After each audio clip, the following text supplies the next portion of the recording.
Hey, welcome in. Tap in. Bay on 10. We live. We live. What's happening? Welcome to Sports for You Wrestling. Whole crowd standing, whole room restless. Main event, John walk out reckless. Hands up high, yeah, he feeling destined. West Coast demon, that's Nessa in the mask. Sliding down the ramp like she built for the clash. Korean mommy JoJo with the flash. Spice in her talk, make the whole place gas. It's the Fab Four. Better ring that bell. They go dumb when they raise that hell. Floor to the nosebleeds, all y'all yell. Fab Four. You can tell. Fab Four. Yeah, we run that show. Main car smoke when the lights go low. If you know, Then you know, let the whole thing blow. Fab Four. Let them know, yeah. Trader OTC, yeah, cut from a diff cloth. Talk slick, get flipped, get tossed in a standoff. 4 deep, that's a faction, that's family. It's Bay talk, island talk, all in the strategy. Tap out, tap in, crowd on tilt. Steel step shake when they clash, no guilt. From the east side, south side, whole coast feel it. Every chant, every scream, yeah, they really live it. Who you got? Pick a side, can't stall. When that theme hit loud, we all go dumb, go crazy on call. From the pre-show buzz to the last roll call. 4 names on the wall. Yeah, we stand that tall. It's the Fab Four. It's the Fab Four. Better ring that bell. They go dumb when they raise that hell. From the floor to the nosebleeds, all y'all yell. Fab Four. You can tell. It's the Fab Four. We run that show. Main car smoke when the lights go low. If you know, then you know, let the whole thing blow. Fab Four. Let them know.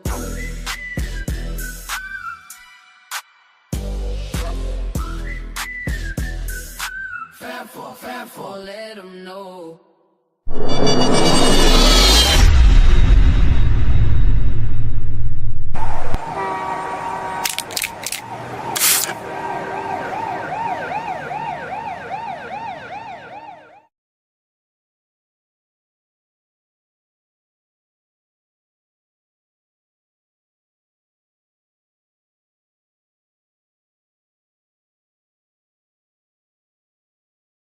Welcome to Sports for You Wrestling. It's our ring, our section.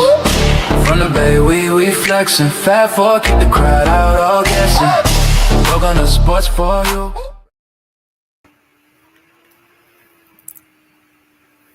Hello. Yeah,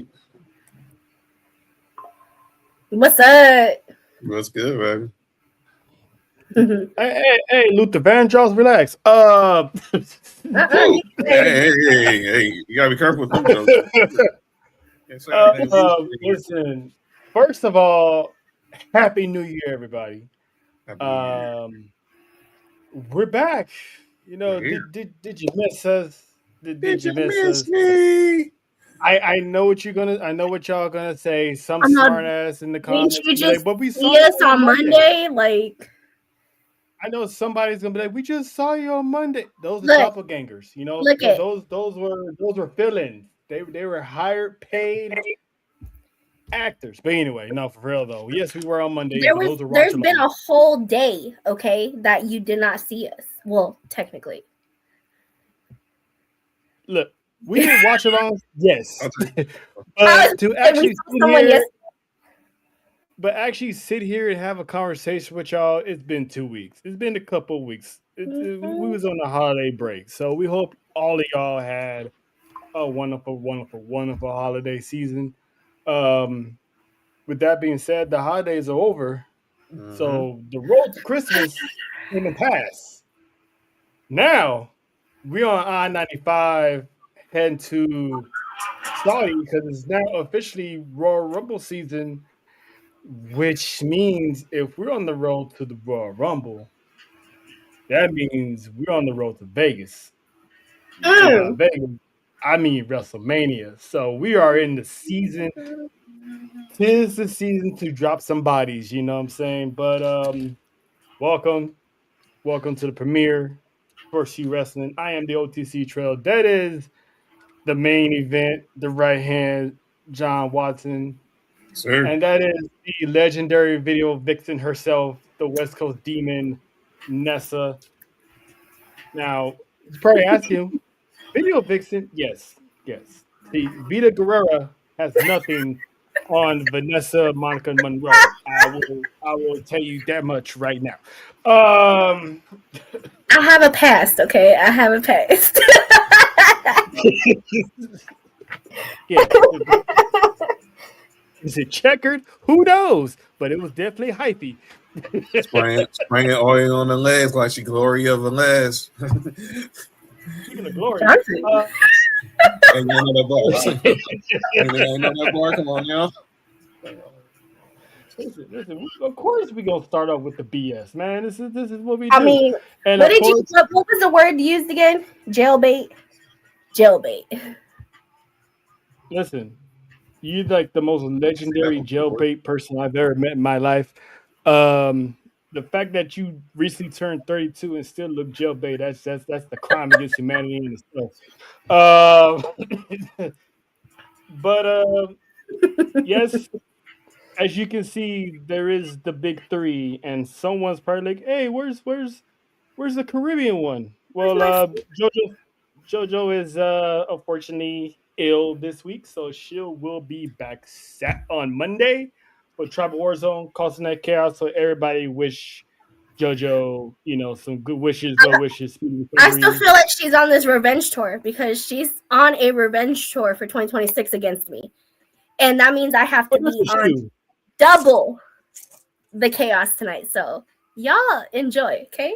Because I gotta be on for me and for JoJo. Yeah, All puns and intended. you're All not the puns only intended.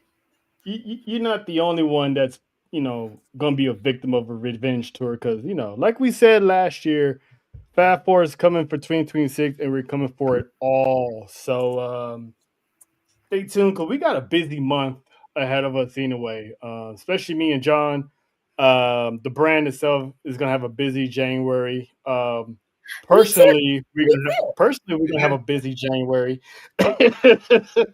um, so shout out I to the have Rose some breaking game. news when you want to do that.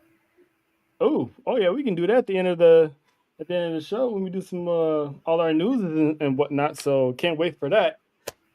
Listen, so we got a lot of catching up because we haven't seen y'all in a while. So let's just start off with how you feeling, Carmelo Hayes, the new United States champion. Listen, me and John were the I need first two. Lizzo to be playing right now because it's about damn time. Listen, listen, listen. You get it. You get it. To me and John's point, we've been All overdue. saying when he was the number one draft pick, and I'm gonna reiterate it. If they put the strap on him then, nobody would care because nobody popped when Carmelo. I mean, we would, we would, but the general census would not because they're gonna be like, "Yay, Melo." No, he had no pop on his debut. He No, and needed time to shine. this is where that PTSD comes in from when they move up from NXT to the main roster because Mhm. they did him so dirty. Like they pretty much kept him in catering. That man was eating in catering. Eventually popped up, went back to catering, came back, went back to catering, and I mean, he was on TV. He was in segments. but it wasn't just Um, not the way he was in NXT, which is what I'm trying to say. oh yeah. I mean, but when you move up, that's a whole new. You literally when you get put up to the main roster, unless they really already have big plans for you, you start from the See, bottom again. thank you, JoJo. That's why I made that face because I'm like, choice of words, sir. Choice of words. Look, see. There, look, listen. There she go already. Look, see. That's why I made that face because you said strap, and I just, yeah, Listen, she it's said it. Wednesday Wow. night. Not every. Wow. It was here. It went there.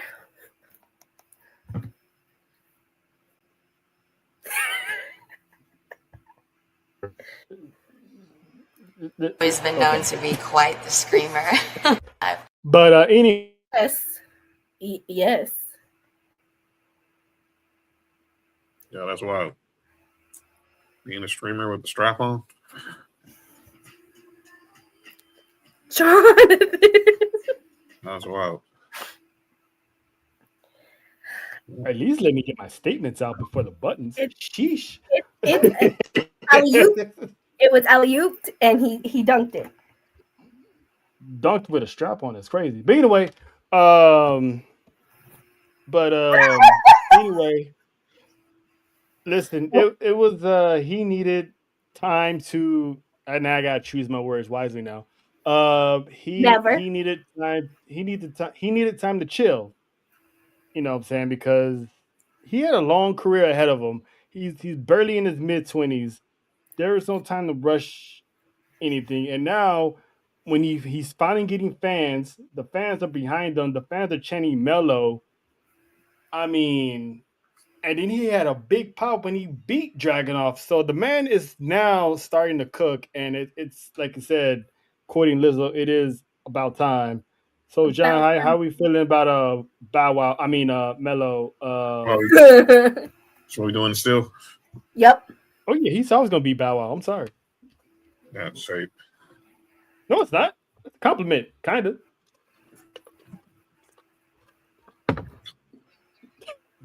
Man. Damn, I'm lying, John.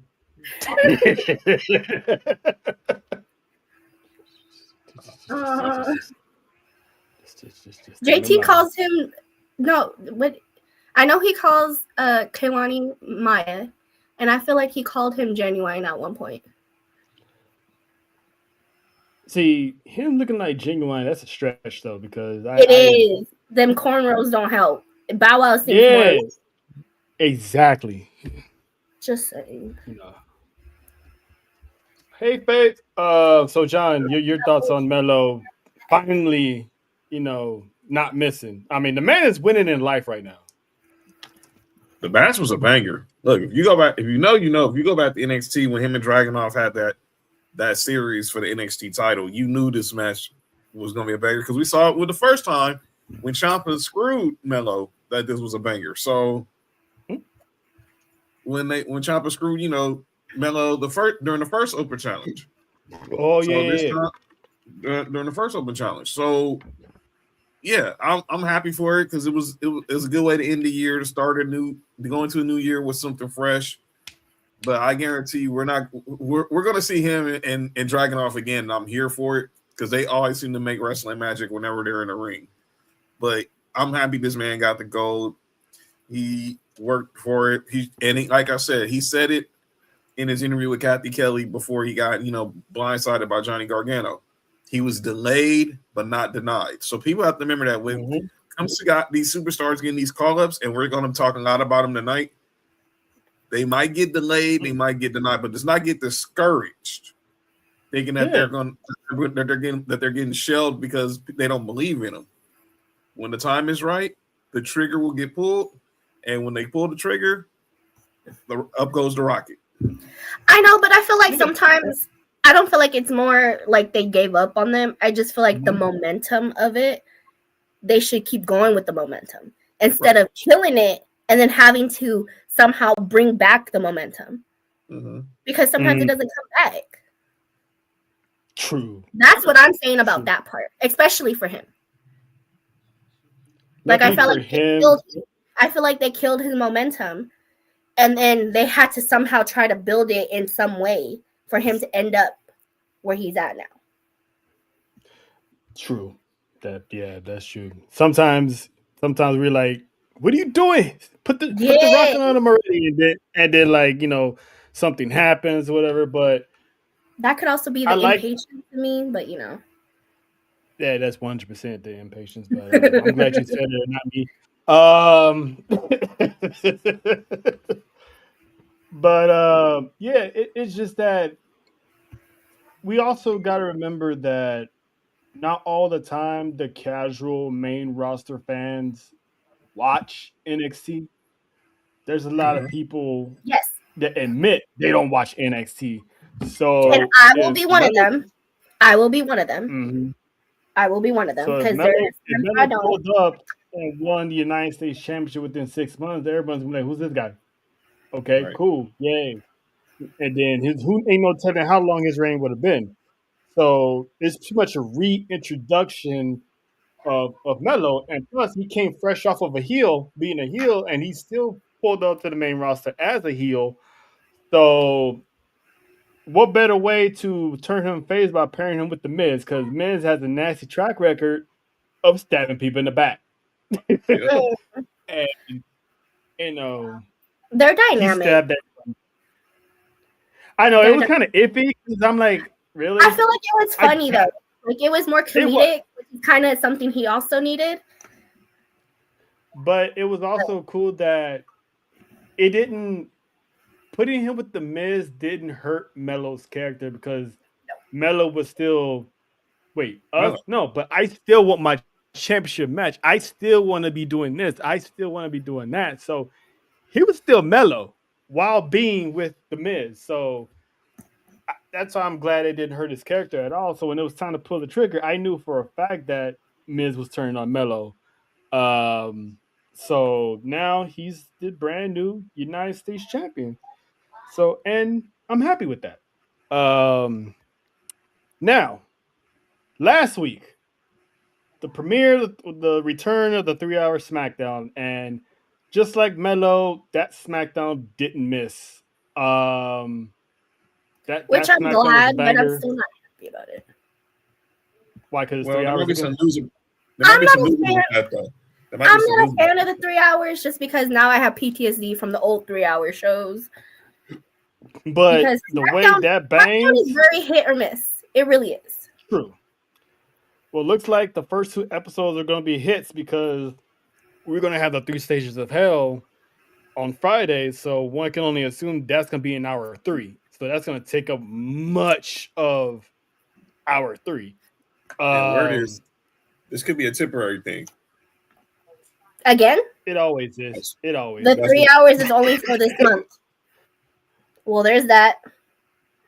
But then what's the point of you know what? Nope. Let me pace myself. Let me pace myself. No, and I agree though, because if they're gonna do 3 hours, then just keep it like that. But my thing is they don't have, and I don't want to say the talent because I feel like they do have the talent. They don't utilize the talent they have on SmackDown for it to stretch to be 3 hours. Well, I mean, like John said earlier, we're gonna get to the NXT call-ups, and half of the damn call-ups is going to SmackDown. So I think they're about to fill that up quite nicely. But we had some returns on there must be a full Actually, moon on Friday, you know. actually, And there here are was a some full moon highlights. this past Thursday. Huh.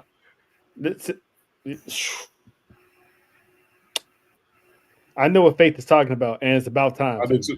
Uh, I do too. and speaking of that family, but anyway, we have some returns on Friday. The wrestling gods have answered Faith, Mani, Nessa, and JoJo's prayers. The Viper,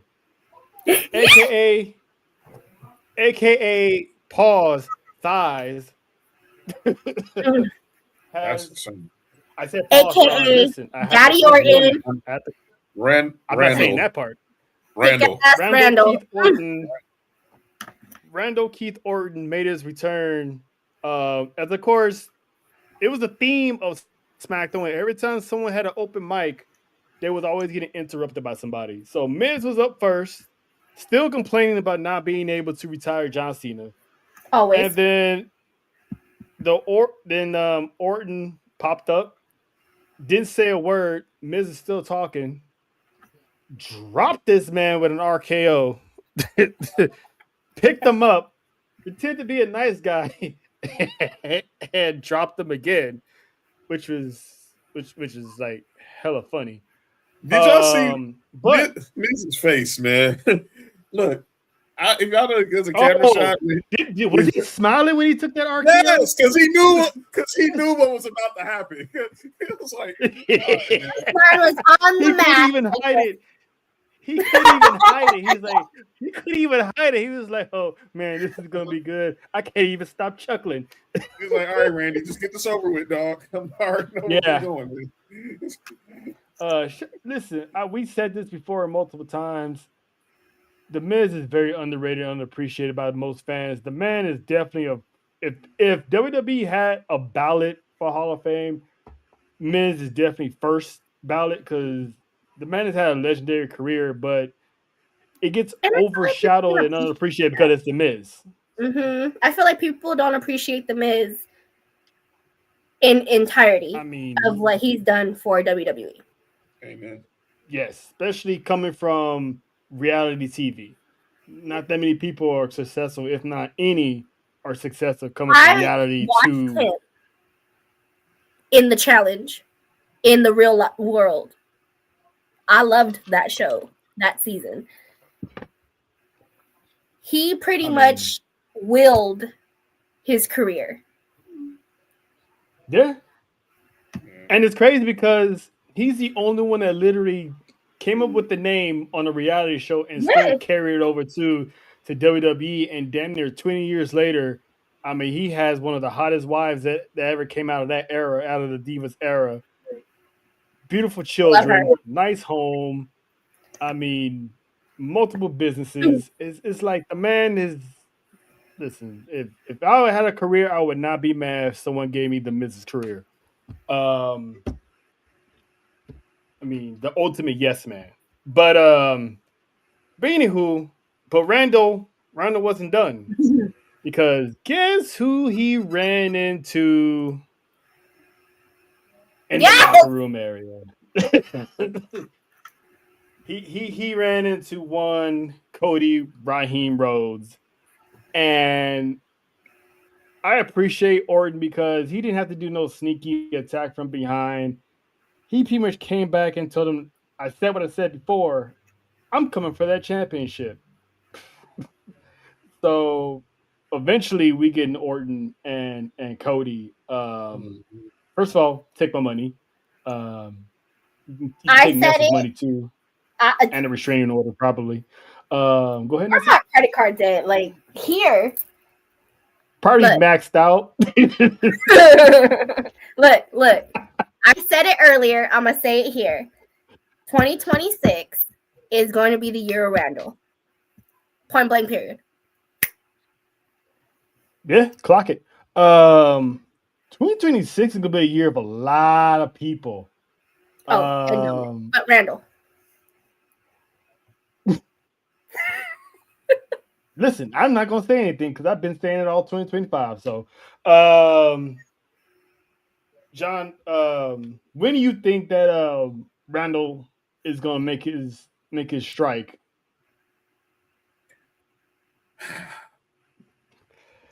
I don't think it's the Rumble because I think we're going to get a clear picture of that Friday in Germany. Maybe Elimination Chamber, maybe Backlash in Puerto Rico. Yes, I can't wait for that. They're back in Puerto Rico. Please bring that money back. Because I think because I don't know where we're going. I think we're hearing what's Cody's plans for Mania. We'll see when it obviously after Chamber, but I think it'll be. I think probably right after Mania when we get to Puerto Rico. Okay. In San Juan, in where bunnies fly. Oh, I see what you did there. Will he be a part of it? Probably. In ring, I doubt it. But who knows? Ain't no telling because it's far away from now. So ain't no telling if he does make his return in ring. But if he's actually there, at least as a spokesperson, sign me up because listen, that man's entrance the last time they were there felt like a concert. It was a concert. I said what I said. But speaking of concerts, because not only did we have the return, we also had a debut, a long awaited debut of Captain Lemon Pepper Stepper. Um, Nessa's looking at me like, "Who the hell are you talking about?"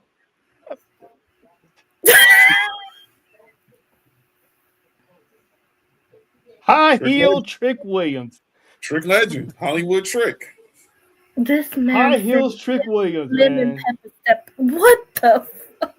It's Hollywood Trick. I mean, Listen, if Hollywood you Trick. actually listen to Trick Williams, he'll tell you himself. I I, popped up there in my I, lemon pepper steppers. I have, and it's just the fact that you. Oh. Got on those I five. was Got on like, $1,000 boots. Got $1,000. listen, man. I was on shout out to ATD. I was doing the live with them that on Friday, and I'm like, is this man wearing heels? Yep. I'm Yes, like, he was. he's wearing them Yes, he lemon was. pepper steppers, man. It, Because Sammy that the Snitch, that aka big daddy slick back. This is why a named Slip Back. this is why you have me and Jojo here to read comments like that. Okay, you're welcome. Yeah. You're welcome. That's gonna call him Hollywood Trick. Hollywood Trick. Lash legend. Because You go, we had bro. Sammy the Snitch, aka Sammy the Bum, came out still saying he wanted to become, world champ, blah blah blah. And good old Trick Willie. Whoop that trick. Yeah. Whoop that Yeah, trick. I guess. And the pop that man got was insane. Mm-hmm.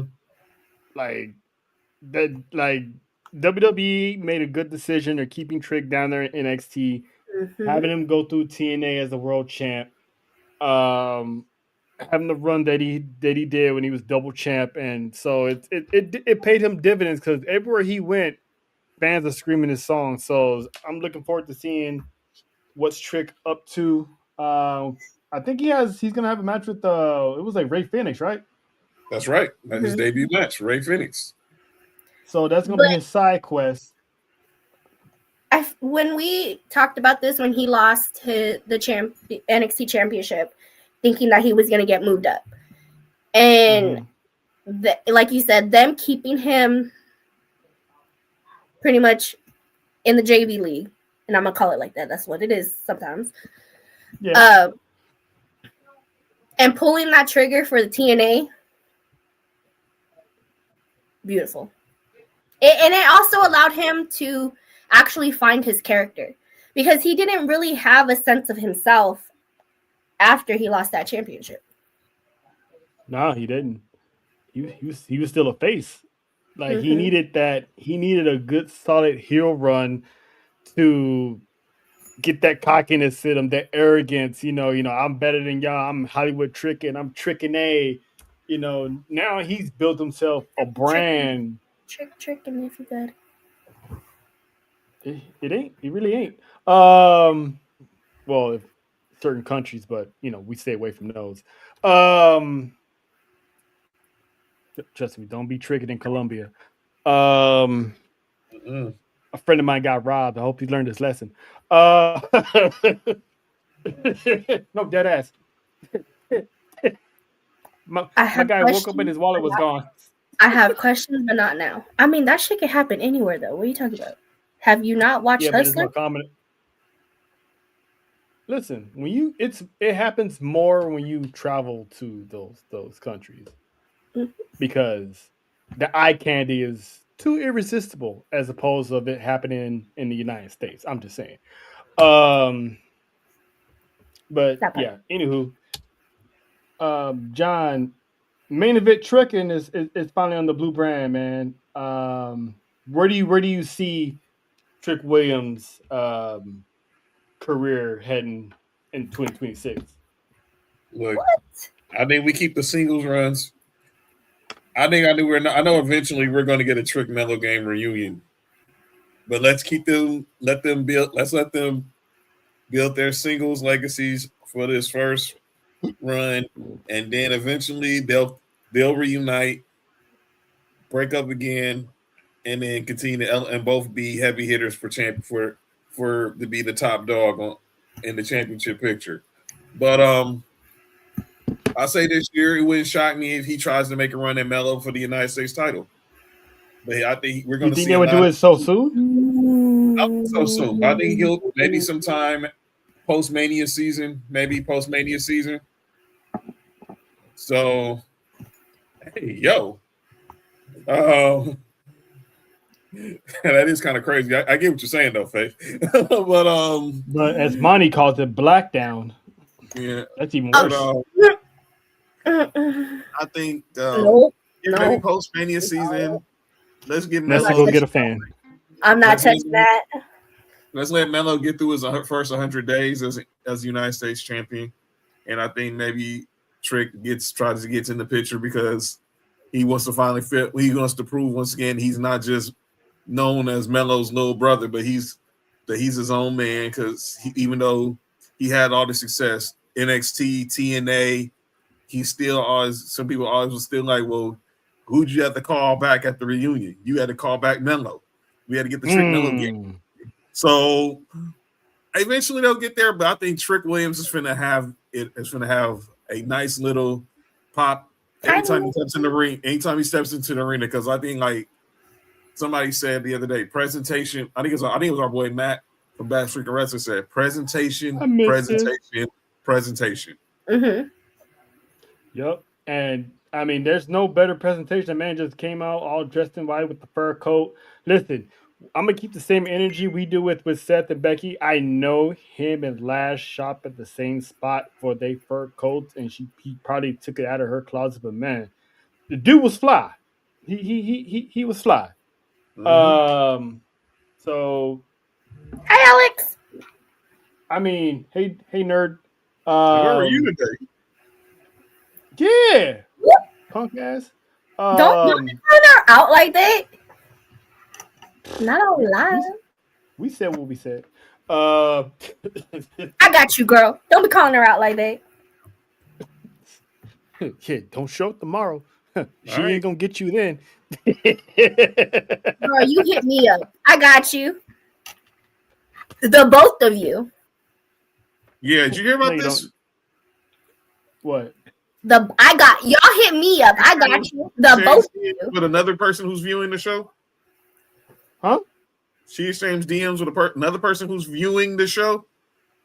Oh yeah, she told me that this morning. I was like, yeah, since y'all doing that, go ahead and leave a goddamn comment next time. You know, you don't miss Nessa's birthday like that. That's just rude. But anyway, shout out to the people who watch. We are good. I said what I said. Shout out to I'm talking about on air comments, not behind the scenes. I know. I said what I said. But shout out once again, shout out to the people who watch but don't say nothing. And just for that, I didn't wear my hat today. We still do, but shout out to y'all. And just for that, I didn't wear my hat today. Moving on. If you know, you know. Got you. Listen, I wouldn't mind Trick and Melo at Mania, to be honest. But I need Jesus because I heard that all the way wrong.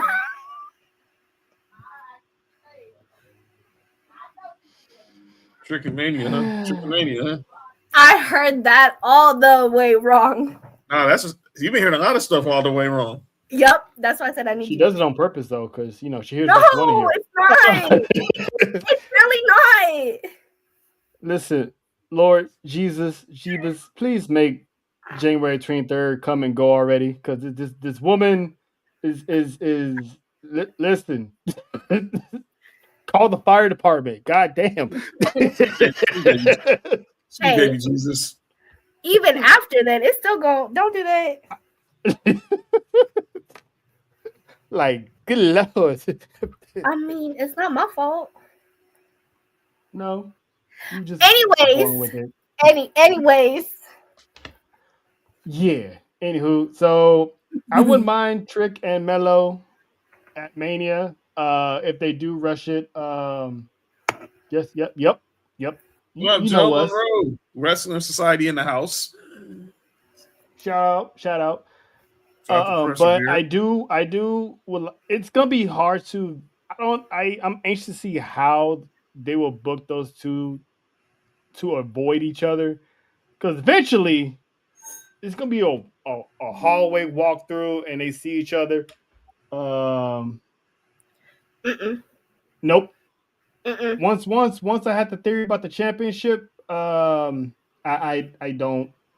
don't see him winning. I still got Roman Reigns, but based on what happened on Monday, which we would get to, that might change. Mm-hmm. Um, but yeah, Trick smoked them. It's not that hard to smoke Sammy. Because A smoked. let's be honest, sounds like fish. It is, but Smoked Sammy. it's also type of form of sandwich. A smoked Sammy. Yeah, it is. Mm-hmm. It Smoked. is. It is. A smoked Sammy. That's crazy. But Sami Zayn has been an underdog for like what, 10 years? Always. It's like that story is getting older. Like, how long can you be an underdog before people just don't really care if you win anything? Your whole life. Your whole life. I mean, WWE had plenty of times in the past to pull the trigger on Sami Zayn. I mean, you could have had him beat Roman Reigns. I feel like at this point they need to make Sammy heel. It needs to happen. It needs to. I agree. It's been too long. He gives off heel tendencies. So why not pull that trigger? Because it's like him being the one that gets turned on. He needs the one to be the dude. You know what I mean? Yeah. It's like 15 years of just like don't kill me. Uh-oh. I'm gonna leave my hands like this. Like for real. Even that I'm pretty sure is defending somebody somewhere. Wait, she said what? Hey, get the oil. Montrellis! What? Montrellis. Yeah. No oil. What are we doing here? You gotta cook with something. Somebody get me the duct tape. Wow. Well, dang. Duct tape. Duct tape and oil. That's crazy. Go ahead. What's going on, you talking to John or JoJo? Both. Oh boy. I feel like that's a fight that'll break out.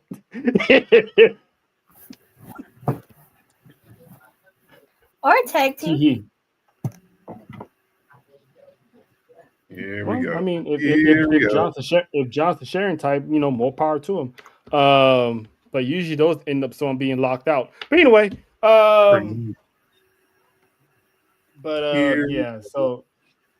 So John, I was asking me and Ness was talking about Sammy the underdog. I mean, how long can he keep up this underdog story? Because it's getting old, and it's like no one really cares, at this point. It's playing the violin. Like, look, and I love Sammy, but okay, man. Sometimes you gotta just go ahead and go out there and just take what's yours. Eventually people gonna start calling you the Sammy that cried wolf, and you keep coming with all these underdog. I've always been looked over as the underdog. You're Sammy freaking Zayn. You're a WrestleMania main eventer. There's only so much. You were the whole main event headline to arguably the biggest WrestleMania of all time. Let's be clear. You main evented WrestleMania 39, which means you were at. Then you were in the match before arguably one of the biggest tag matches, arguably the biggest tag team match in WrestleMania history the following year. Come on now, and let's just be clear. We can go even before that. Look, I know a lot of people weren't too big at the whole Johnny Knoxville match, but it was a pretty entertaining match to me. But I'm saying That was funny. It was funny, and Sami Zayn was the only one hard that could have pulled that type of match off. And then the year before, you had him versus Kevin Owens. But I like that match. I mean, and he was the one who pretty much introduced the WWE to Logan Paul. So so Sammy it's only gonna take Sammy so far. You're going back into your native land in the next 3 weeks. You already got the crowd's already gonna be behind your shoulder. Once that your music drops, it's all gonna be about you. No more underdog story. The two SmackDowns, the final 4 shows on SmackDown are in your territory. SmackDown in Montreal, Saturday Night Main Event Montreal, SmackDown Riyadh, Royal Rumble Riyadh. Enough. Go get yours. I don't know if you're going to win, but go get yours. Yeah, I mean, if I put it like this, if Sami Zayn is in the final 4 of the Royal Rumble, there's going to be plans for him in 2026. I just wanted to do that. So it's Sammy's. I mean, I would say more Miz, because didn't Miz brought him in as well? I mean, Miz tagged with him. Remember, Sammy came in when Logan. It was during when Sammy was on SmackDown doing this whole conspiracy bit. He lost the Intercontinental title to Big E, but then that run to Mania, he started talking about how he kept having these interactions with Logan Paul on social media, and then Logan Paul showed up during the Thunderdome and was ringside during his match with KO. Remember, he was ringside for his match with KO, and he caught a stunner from KO. With Miz, as you were saying, I think Miz showed us who Logan Paul was really talented in the ring. Yeah. But yeah, Alex, it was Sammy. See. Now we unfortunately threw Sammy under the bus. Somebody a hoe for that. Yeah, I guess Sammy the hoe. That is that's Nesta right there. Sammy the hoe. Oh, Sammy the hoe. But I feel like there's a button for that.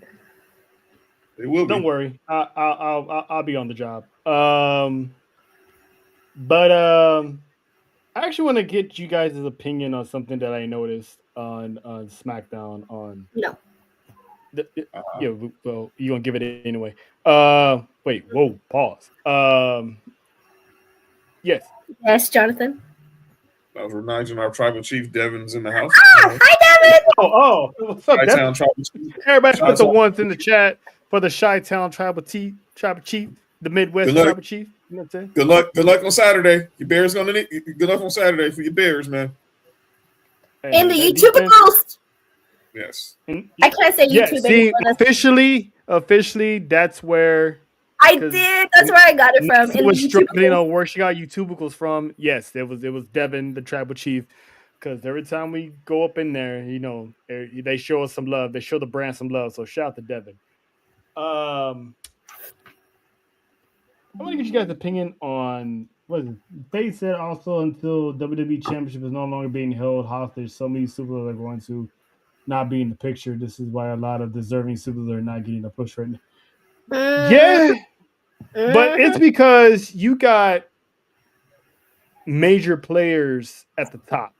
You got Cody, you got Orton, you got Roman Reigns, you got CM Punk, Seth Rollins. It's so many people that's at the top right now. It's hard for guys like LA Knight to get a crack at it. Ilya, whenever he's ready. Yeah, Gunther. So it's the fact that the mid card is getting so deep now is going to keep us entertained while the headliners do what they do until they're no longer in the picture. See, with the hashtag we want Cody. We wanted Cody. We don't want Cody anymore. We had Cody. We were cool with Cody. We don't need Cody no more. This kind of sounds similar to the Jey Uso run. But anyway, Yep. Yep. Is exactly what it is. Mm. I'm just Everybody gonna. wanted somebody. We You know got what? them. And then 6 months in, we don't want them no more.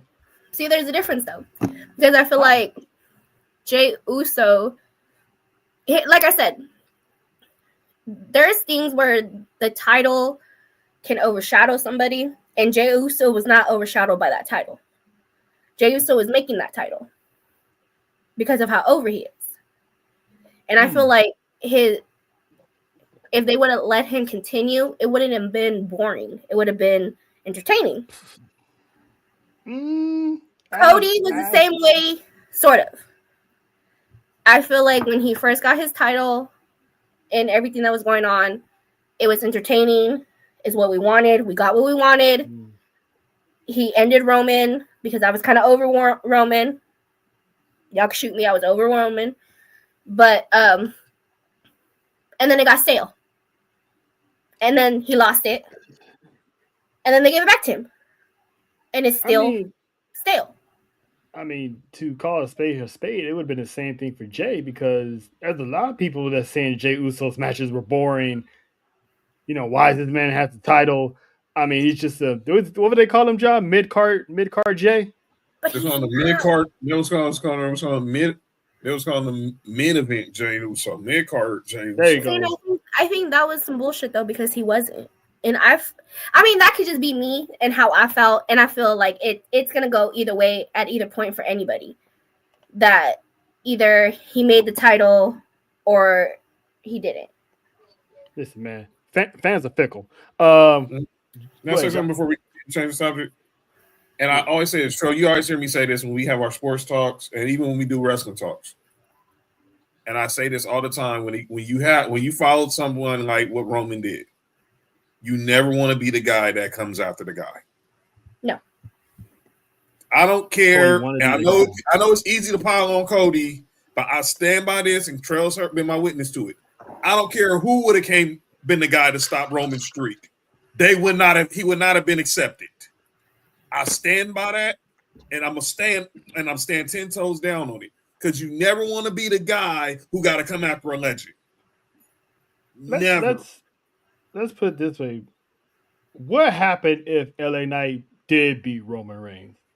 He would have got the same smoke Cody would have got. Huge pop, but then eventually people would start complaining. We don't want him. We want Roman back. And I think that's also the thing, is that we're talking about giving other people, the titles and spreading the love, but then everyone wants to put the title back on Roman. Yeah. I mean, they're pushing other guys to replace Roman. When the guys get the titles, they're like, Mm-hmm. But it's because the way their storylines go stale. They do, or they revolve around Roman. Sometimes it's up to the superstar to change that narrative. Mm-hmm. And let's call it for what it is. To, like I said it multiple times, to Jey Uso's admission, he took it for granted. Yeah, he did. He let it go to his head.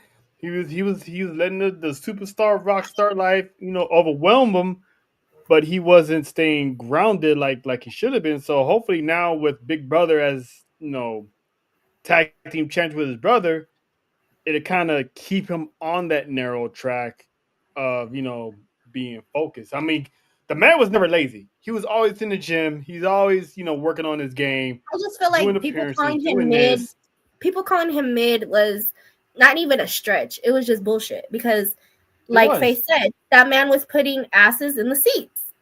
He still is, which I would get to later on in that, because everyone is excited when he comes out. Everyone, it's just the entertainment of itself. And I think when he was champ, I felt like he was a good champ, and it wasn't boring for me. It wasn't boring for me either, because the man was dripped in gold. The man had the gold shirt, the gold glasses. He never wanted the title off of Roman. We know that, sir. We know. We know. He could have at least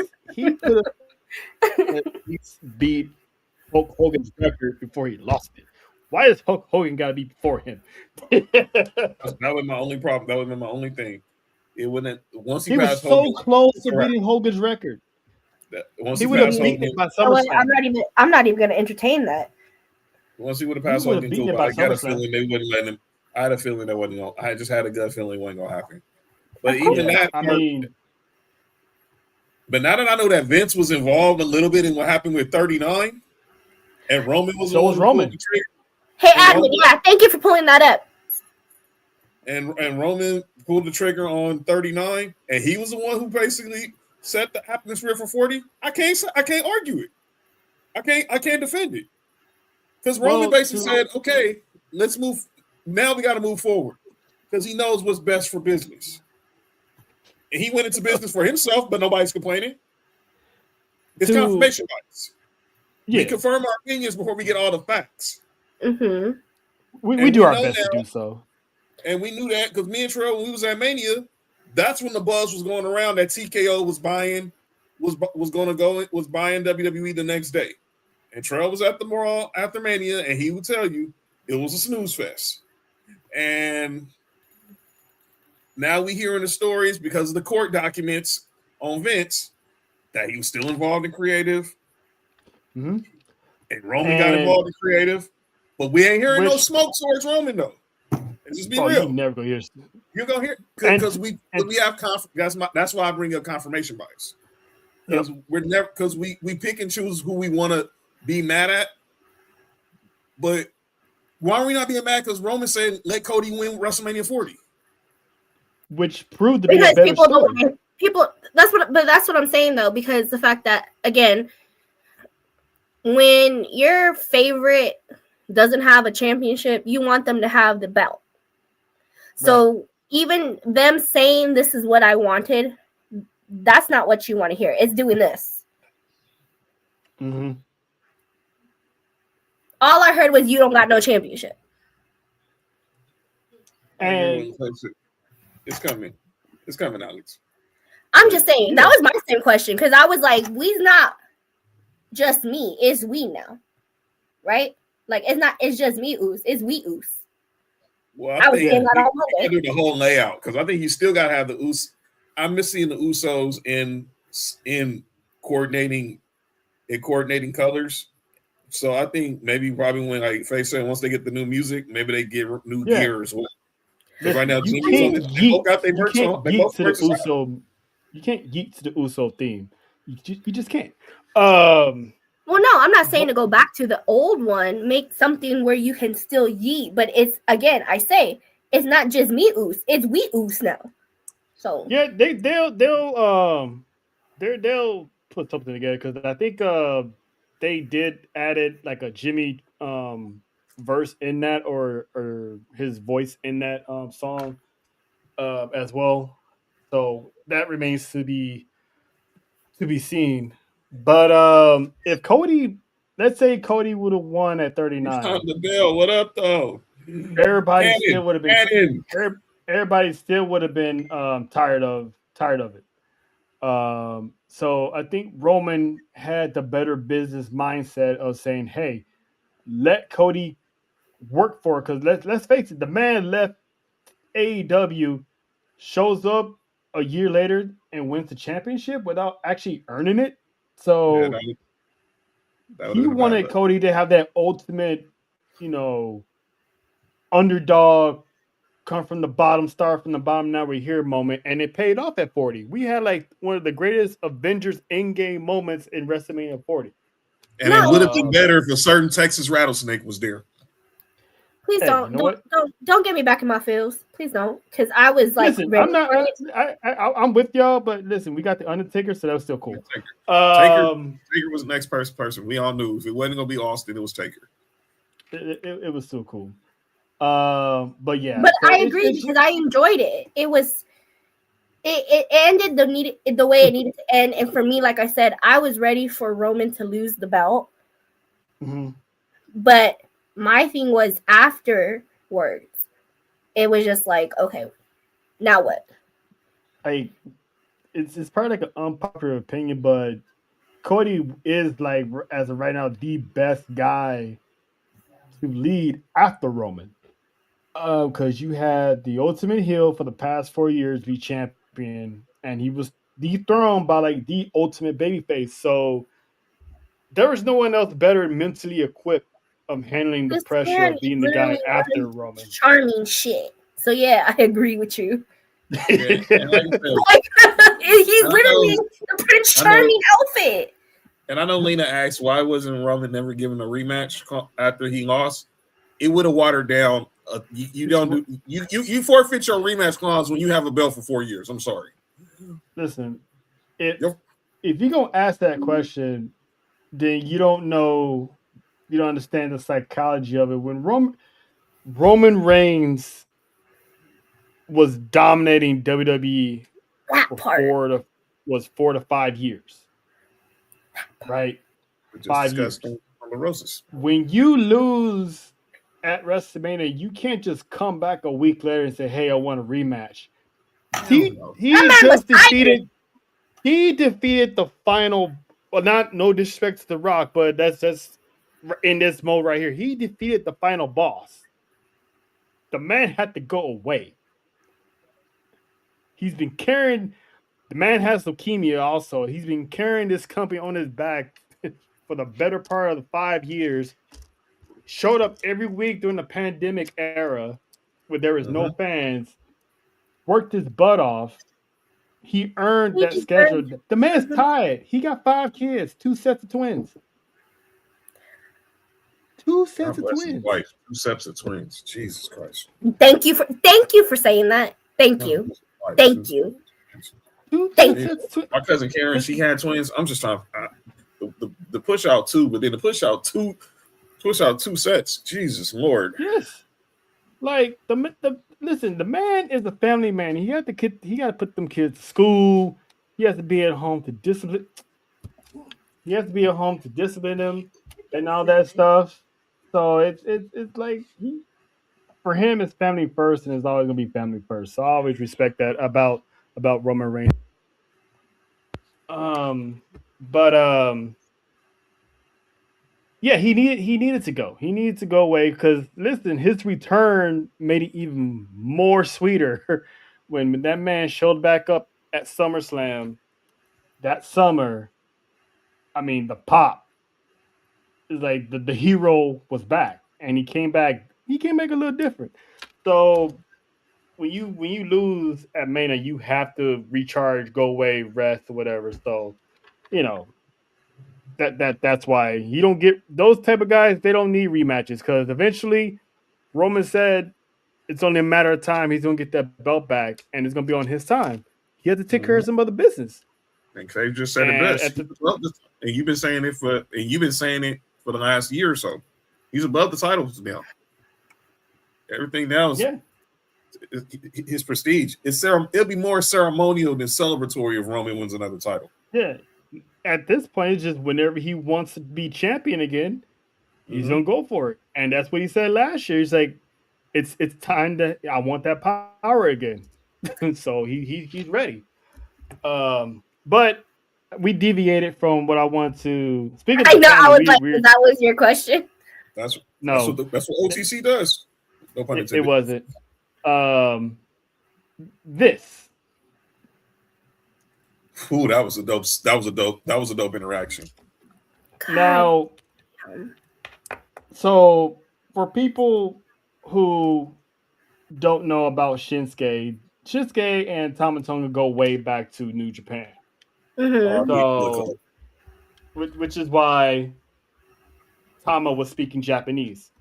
Um, so this ties into the theory that Faith has been saying for the past couple of months about whose real family tree is in the MFT. Um, we're looking at possibly maybe Tama Tongan going on business for himself because Mm-hmm. it looks like he's still obsessed with the United States Championship. He wants Oh gold, not yeah. tag team gold. He wants singles gold. So But I think it's time. I think it's time for them to pull that trigger. He's been with the company enough time. They know he gets good pop. He's good in the ring. I feel like it's time for him to get that singles run. Yeah. And now that he's back, he's big. It's time. Does he lead the MFTs, or is this one of those where he break away from the MFTs? Because like Faith was saying multiple times, that whole group outside of JC Mateo is nothing but Tongans. Mm-hmm. Brothers, by the way, who So are not related to Solo. Well, does he break away? I feel like he needs to break I think away. he takes leadership. I think he takes leadership. I don't think he needs to break away from it. He probably tells Solo to fall back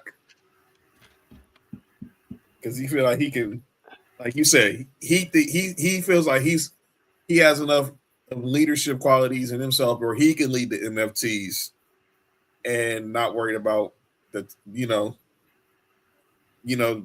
focusing on the tag team titles from the Whites. Yeah, Faye just basically said it. Yeah, I mean he comes in, he wants to take charge, and Solo, family reunion. Shout out to the OJs. Y'all singing two different songs. I know. Hey, still same message though. Same message. But it's the last time someone in Solo's group won the United States Championship, they got excommunicated. So I think this time around, Solo. I think here's the thing though. We always make fun of Solo because the guy is a goofball. He's funny. I don't. But not literally make fun of him, but we love Solo here. Don't get it twisted. We all love Solo. But it's almost like he always senses when stuff's about to go down because he knows Tama Tonga wants the United States Championship, so he keeps talking about tag team gold, tag team this, tag team that. So I think this time around, Solo is going to get the boot right back to the OTC. So he better have an apology note ready, be outside singing in the rain like Usher, just on his knees, just begging for forgiveness. Get the trench coat and put the stereo up. Yeah. Which song is the question? Oh, Usher? Oh, you got it bad. You got it bad. Take me back. You know what I'm saying? Like, I hear in my head, I'm hearing some Boys to Men. That too. I mean, Solo reached the end of it. He reached the end of his road. Down on my knees, begging you, please. Can I come home? And then just Roman just like la la la la la. Song is "Welcome Back" by Mace. Welcome back. See the game. My question is, why did Tama tell Shin, "Shut up, you bastard"? Also, Solo eventually has to be freed from the MFTs because he has to choose a side when the family comes back together. Well, he's basically telling Shinsuke, "Hey, mind your business." that's like you fucking up my shit. That's what he said. That was what they were saying in Japanese. He's like Shinsuke was asking him if everything's okay. Why you a follower and all that stuff. He's basically told Shinsuke, "Hey, mind your business." Yeah, like you fucking up my shit. You fucking up my shit. More Japanese talk. We always limited with Oscar and Io. More Japanese talk with Tama and Shinsuke. I'm here for it. Basically, like, mind your business. I got this, player. Like everything's fine, and that's why he lied to Solo. Like, yeah, everything's peachy. That's just old news. Don't worry about it. Next time I see that, I want somebody to put that transcript up the same way y'all did with Oscar and Io. Yeah, true. But we all know what that transcript was between Oscar and Io. Hilarious.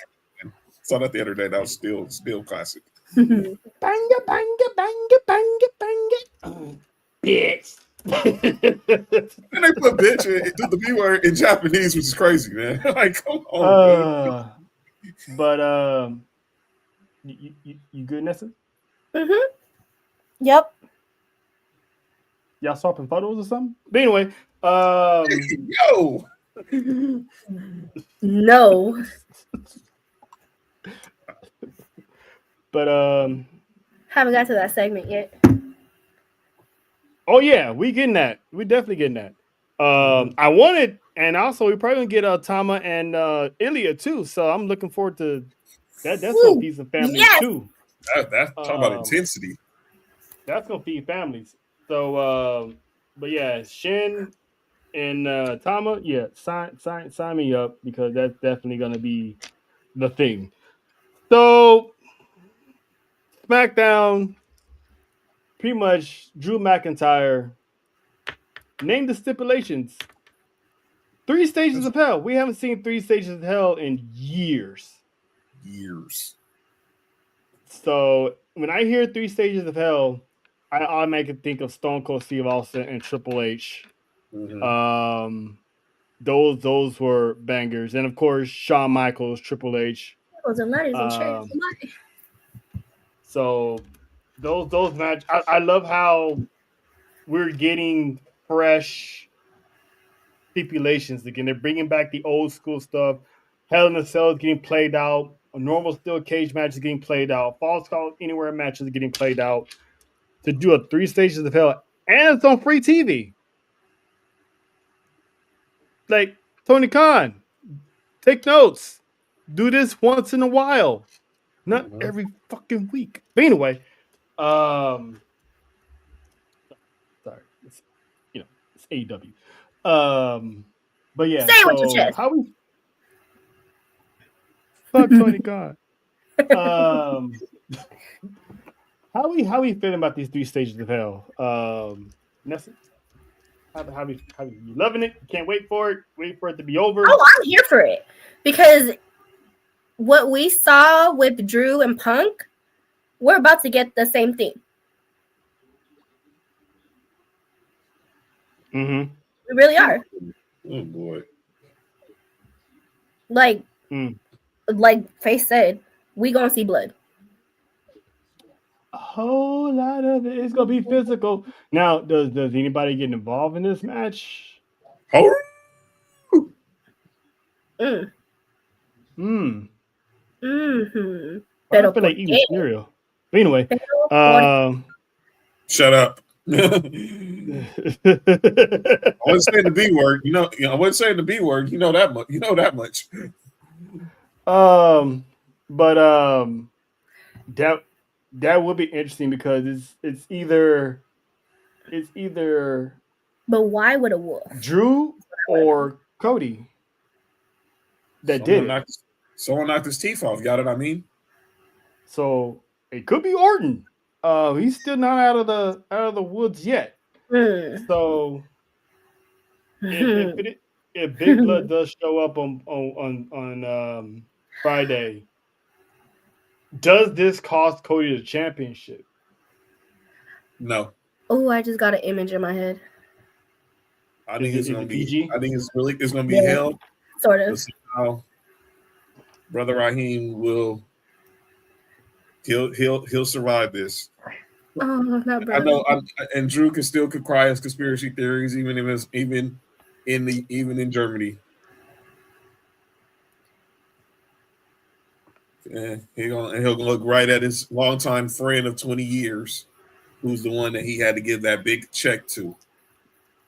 I would love to see Jacob versus Randy. Come on with it. As Jacob would say. That is the image that was in my head. Yarmin.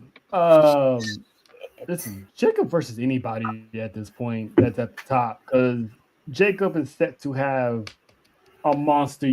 When we was talking about earlier about people having good 2026s, he's on that list of having a year. It's gonna be the year of the werewolf. So I can't even try to hell. It's not even going. It's gonna sound like a whole chihuahua. Well, Shut up. Yeah, John. Yeah. You're saying two things with that. You're saying two things with that statement, but No. First one is literally what the statement is, and the second one is when and where. And anytime. Listen. All you gotta do is look on my Twitter, and you'll get the answer. What the fuck? Anyway, Back to regular schedule. Single life sometimes. We have to listen to everybody else's rhetoric. Not for long. That's what you sound Shut like. up. You You never know. You sound like JoJo now. Dang, why you gotta call her out like that? She's not even here. She's here. She's lurking. Oh, she's listening. I said what I said. Jonathan. Don't make her pull a peekaboo Joe. They need to change his name to insufficient funder because he ain't ever. Damn.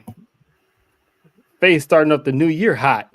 But yeah, I'm anxious to see what's next. She said she's in her here era too. Everyone's in their here era, and as we should be. It's 2026. We taking everything back. But SmackDown was good. Got some call ups. Jordan Grace, low key. Yes. Was signed to I've been waiting for that one. Yeah, I knew she was going. That one was obvious. That one was obvious. Yeah. Well, when someone said that Jordan Grace looked like she dressed like she's married to a brother. Like she was dressed like she dressed like she's married to a brother. I'm like, well, damn. I mean, what? No. I mean, I'm like, well, dang, what's that supposed to be? No. I'm assuming the woman got style is what they're saying. Yes, exactly. Okay. I thought she was mixed.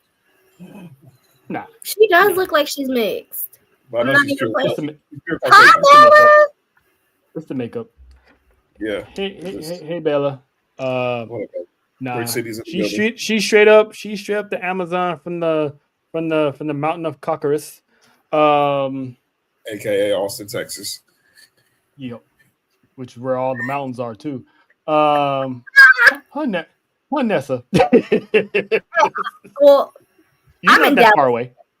I'm in Dallas. That's a good couple hours away, so you know. I in Dallas. Dallas got mountains too. It takes like 15 to 30 minutes to go to the next block. I saw it for myself. And we like 2 hours away from Oklahoma. Damn, that's crazy. I never knew. That's an interesting fact. Oh, you didn't know that? I mean, I always figured that's why obviously the Red River. So I just never knew how close it was. So yeah, it's like 2 hours. Yeah, 2 hours. That's why they always get hit with tornadoes all the time because they're like right next to Oklahoma. Yes. But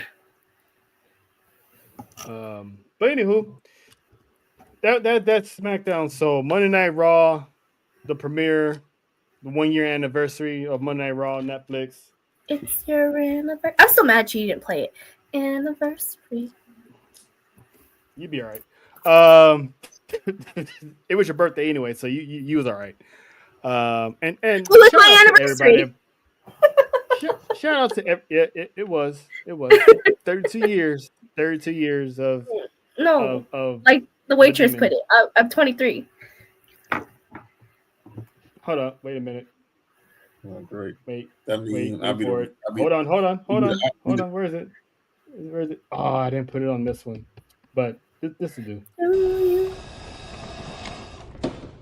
How about no?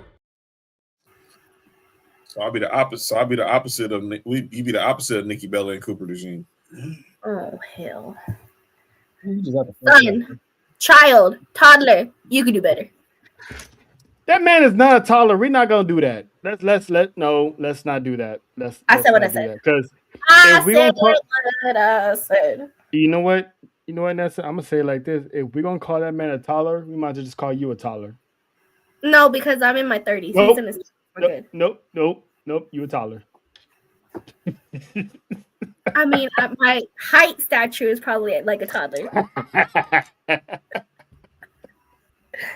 But yeah, she got a point there. At least she said it, not me.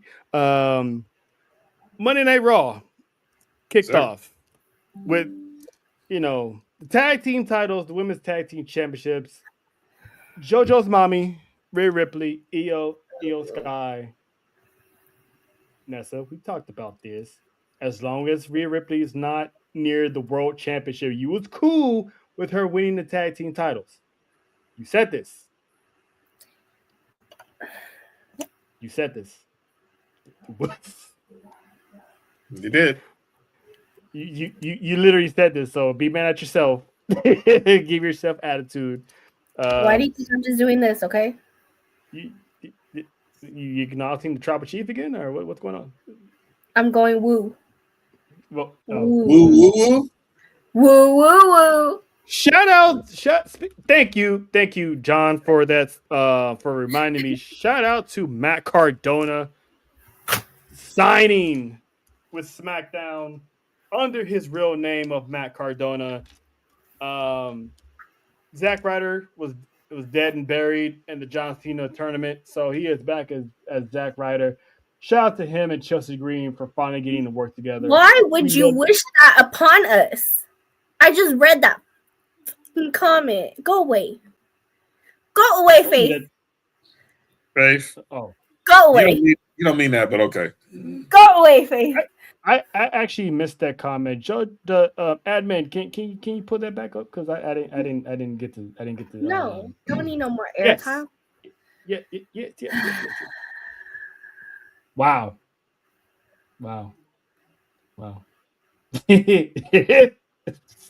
Yep, and guess who's gonna lead the charge? That one right there.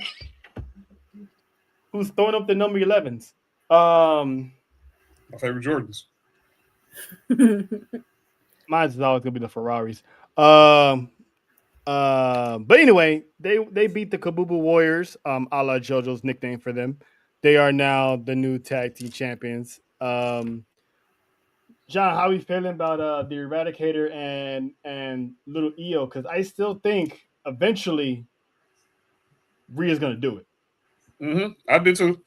I'm glad they got it because I think we need this chaos in the tag team division is what is necessary. So now, who's next? Do the Kabuki? Obviously, Kabuki Warriors aren't going anywhere. But Charlotte and Alexa, they want back they want a shot. Another shot. How about obviously the beautiful twin towers of Nash and Nia? They want their shot, and let's not forget, there's still two other teams on Raw who want a shot, as in the odd couple of Bailey and or Valkyria, and then the Team Itty Bitty.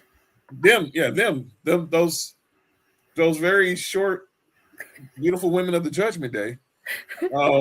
So wait, time out.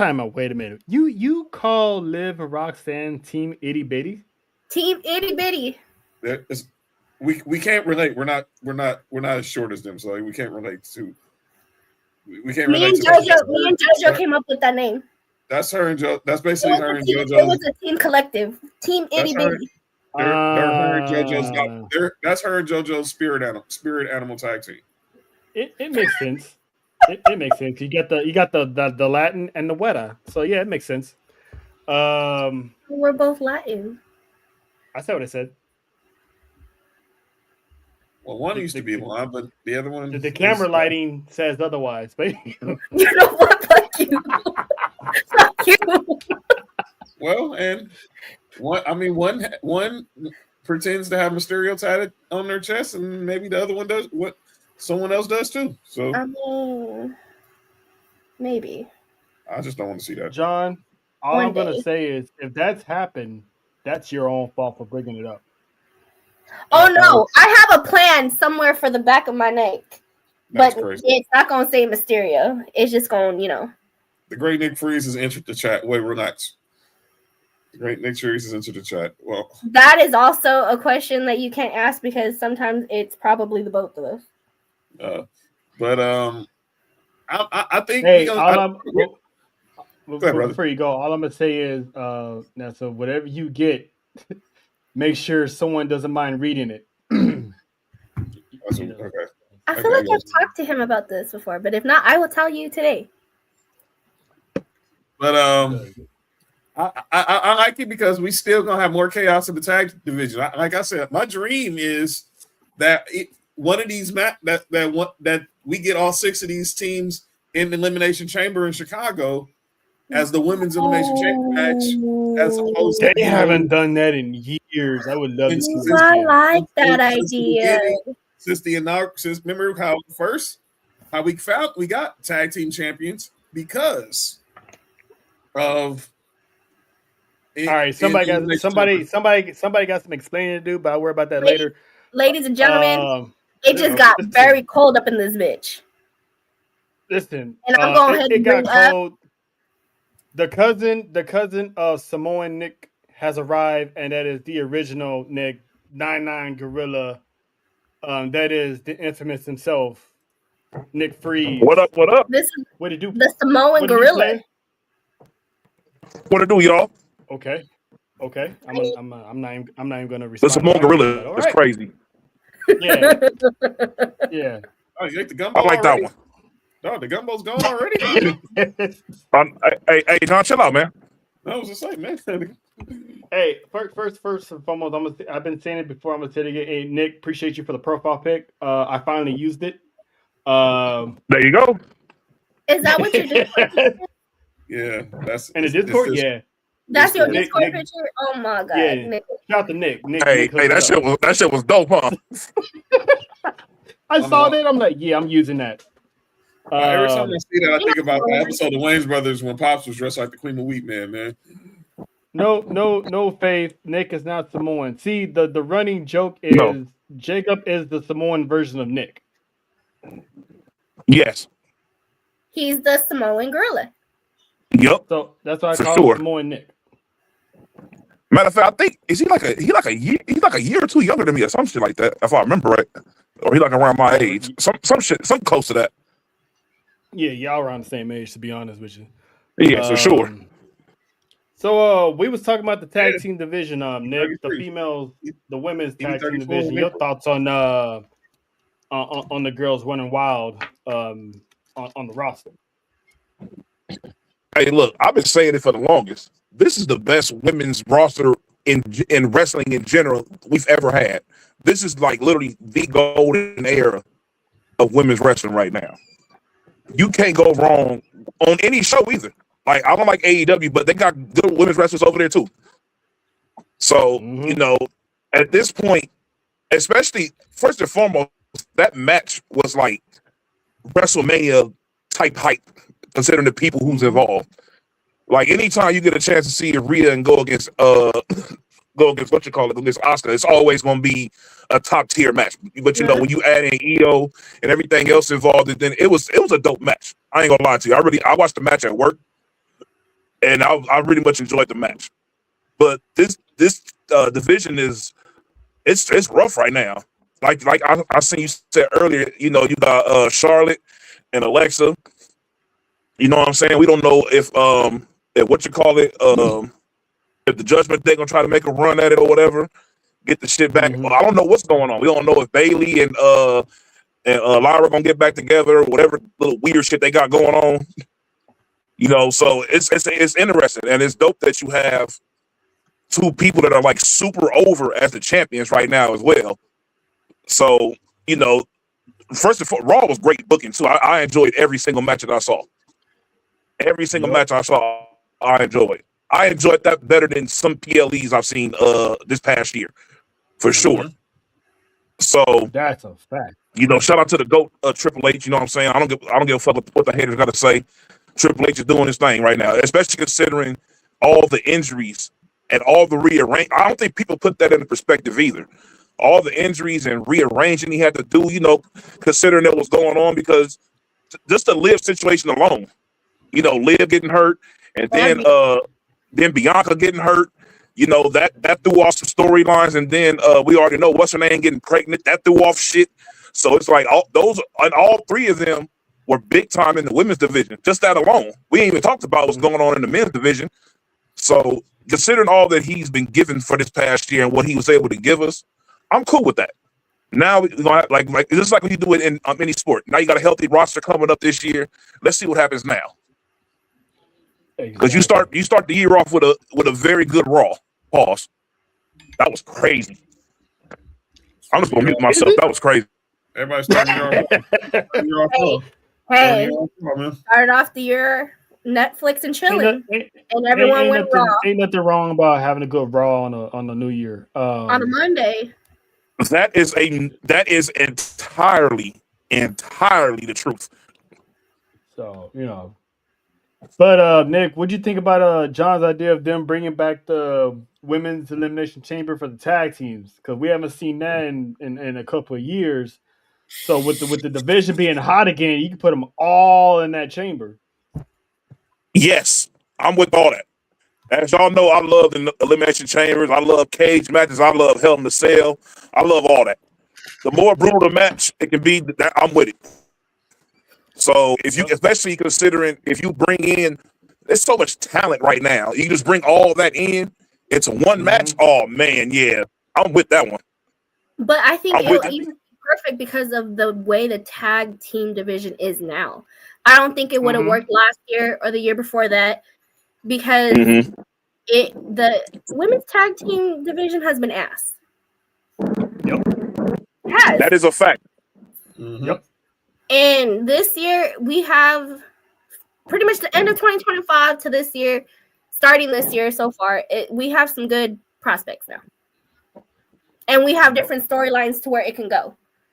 I agree 100%. So that's why I'm glad they didn't split those titles back up between Raw and SmackDown. I'm glad they stayed unified because now this like you said, Nessa, like the division towards the end of 2025, you start to tell that they start to care about the tag team division again. Like you start bringing people out, you start having these matches. Everyone's like going from show to show to show, like ruining matches and stuff like that. So it's an easy setup. So I hope they do have the elimination chamber for the tag team. Give Stephanie Valkyrie her own match. Give Jade her own match. So none of them needs to be in the cage. And facts. Having Last Legend locked up in the cage. That can be the elimination chamber for the women itself. Do the tag team. That's all you're doing right there. That is a fact. I'm with all that. I think I'm with Trail. I'm glad they went back to making tag teams great. I don't know why they went away from it. Because I think we pretty much know who's going to be facing the champs at Mania. So there's really no reason to put them there. But that's why I think the tag team, because we've never had this deep of a tag team division probably since the first year that the tag titles got to have 6 legitimate tag teams that could compete for the title. Let's throw them out there and see who's the last woman standing. Women standing. Facts. All I know is if they do this chamber, do not have Lash Legend start first. Have her locked up in a cell. Please. So Stu the cameraman can earn his paycheck. Please. Not even just that. She's too much of a heavy hitter to have out that early. Yeah, I agree. Yep. And I think that's why she was the last woman out. I feel like she should. In that route, you're not going to know exactly. Like, it won't be as predictable.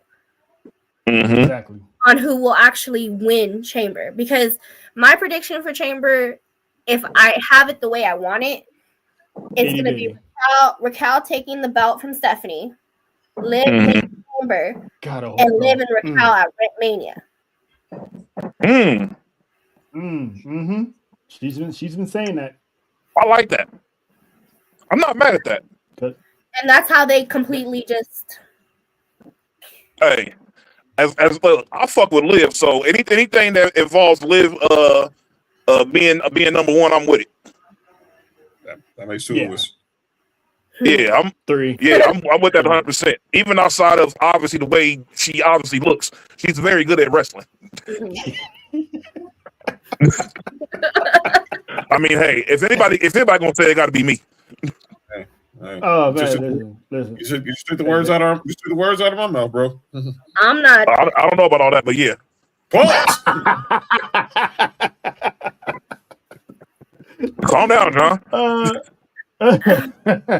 But listen, anything that involves Raquel winning a championship, I'm all for it. Because the woman Facts. has been balling.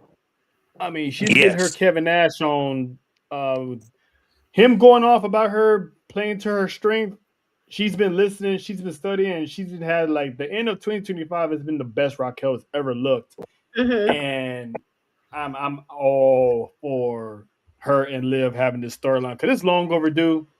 So I Yeah. don't know who's gonna come out the winner when this storyline is over. But That's just the way I hey, see why it. you gotta keep putting my business out there, JoJo?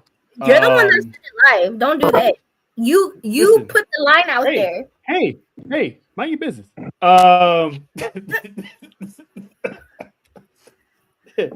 Wait, mama, yes. trail. Nah, I'm cool. I don't even want to know. But yeah, that is the finest side piece I've ever seen in my life. But anyway, shout out to Victoria. This is something I can't wait to see, but at the same time I don't want to see because I know what's going to happen, and that is Uncle Alan and Gunther. This is gonna cook. Hey, but you know it's gonna cook. I love but this. is AJ's retirement tour. I love this. You know, I love heels, dog. And Gunther is, bro. He is like, I haven't seen somebody hate it like Gunther in a long time. I can't even think of the last person the WWE universe hated as much as him. JBL. Yeah, Yes. Nah, Has to be JBL. Nah, hell no. JBL didn't get this type of hate. They didn't hate Dominic. They just like booing him. Yeah, for sure. Not people like Dominic. He's just an ass, and so people don't like his personality. That's true because I can't stand Gunther. Yeah. Like JBL was the last person I remember that might be the closest. That for sure. That had, I mean, the man had to get escorted out of El Paso by cops. Because he was out of fucking pocket. Hey, look. Exactly. Hey. Oh fuck. But you know something? The dope thing about that is like that reminds me of I saw an interview with it was a Chavo Guerrero interview a while ago. I don't remember. It was a clip that just ran across on YouTube randomly, and he was talking about how he was talking to his I think it was his grandfather or whatever when he was younger, and they were talking about how serious people in Mexico took wrestling. And he was talking about, I think somebody got he was talking about getting stabbed or something. His grandfather was like, "Oh yeah," he said, "This is not that bad the first time." So it's like he brings that old school type of like real hate that people used to have back in the day towards the heels. Yep. You know something? Mm-hmm. I think JBL for sure the last person, but nobody's gonna be hated the way your boy was though. R.I.P. to my dog, man. They ain't nobody gonna hate anybody the way they hated. Hold on a second. Oh, there we go. My fault. This nigga made me throw off what I was about to say. I thought I seen somebody walking up on my porch. I'm about to say, hold on, y'all. I thought it was on. No, but damn. New Jack. Nobody gonna be hated like New Jack ever. RP. If I would ever make like a perfect heel, the personality will definitely be New Jack. And what I'm seeing from Gunther, as far as like embrace, you gotta embrace the hate. You did something that pissed everybody off, and you keep rubbing it in their face, and nobody's doing shit about it, and they hate you for it. I love it. And I think that's what embrace he's doing. The heel character. Embracing it. And yeah. All I care about at this point is as long as he's not AJ's last match. How about that? Oh, no, hell no. Nah, he's not. Because everyone, I'm dead this right now. We are not making him the new Legend Killer. That is Randy and Randy Orton only. Listen. Mm-hmm. I don't think they'll be able to redo that. Thank you. No. So everybody trying to Randy's Legend Killer was he was just putting them down. Dude is about to retire some people. He retired 2 guys already. He's gonna beat AJ obviously. And to Nick, like what Nick was saying, WWE needs a heel, like a dominant. This month when he comes out, he looks like Darth Vader with the long black coat. Yes. For sure. It's like the mood changes when this man shows up, and that's what you need as the top heel.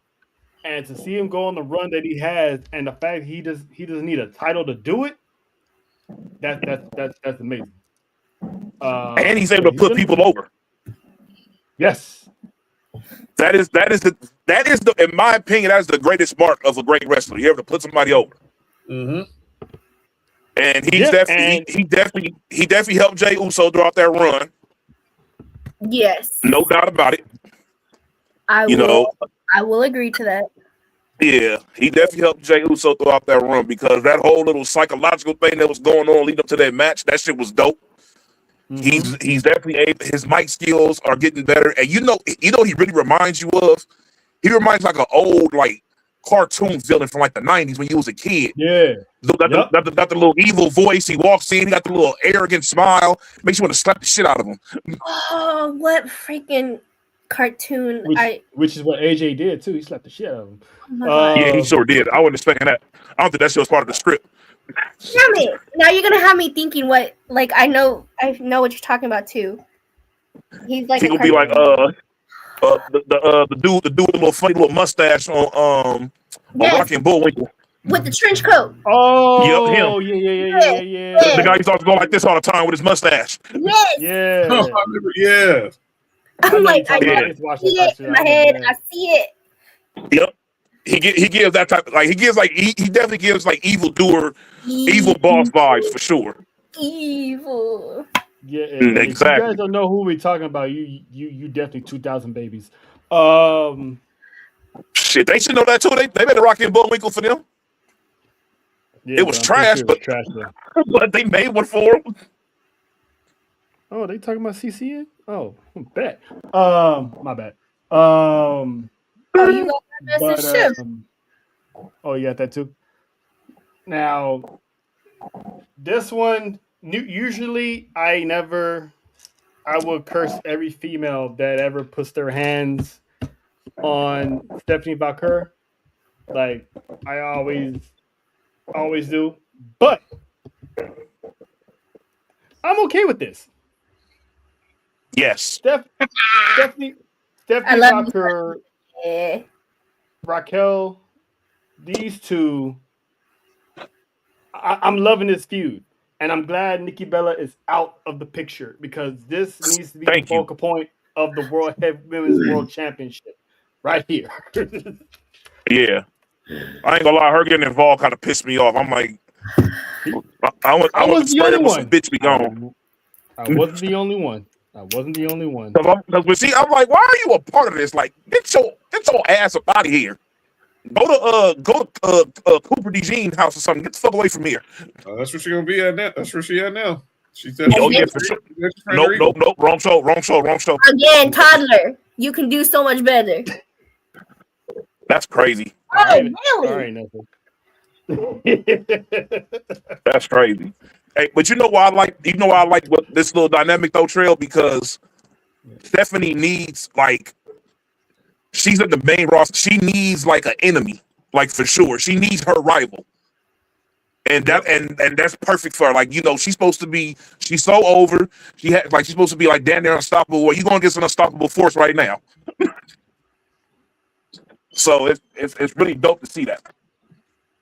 And if she does beat Stephanie, listen, like I had Stephanie holding on to the championship to Vegas, but if Raquel somehow comes in and beats her before then, I'm honestly not gonna be mad at it because when we go to that meet and greet in Vegas, I'm gonna take 2 of them photos. But anyway, wait, is that never mind? The other one? Nope. Not those photos. Trail. I'm about to say something crazy. Yeah, no, not those photos. Because if I ain't showing with those photos because I'm not trying to be like this.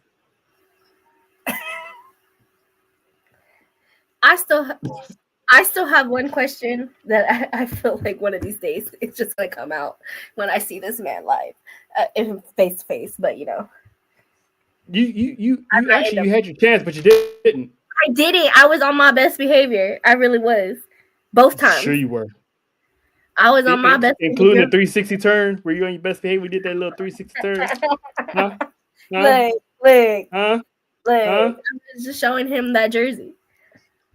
Yeah, I'm gonna trail on that one. The 360 was crazy. And if you know he looked somewhere, that's not my problem. Boy, the more I think about it now, the more it all makes sense. That shit. I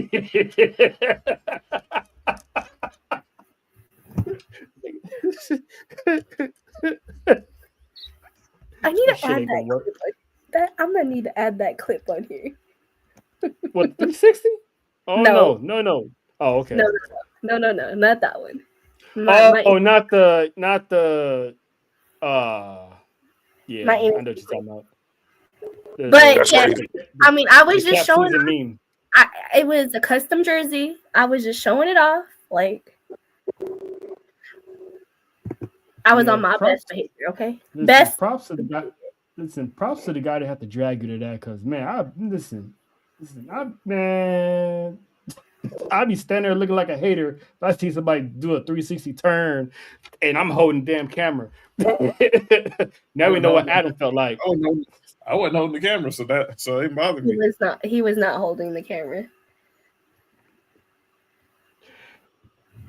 You know what? There's more questions I need answers to, so I'm just going.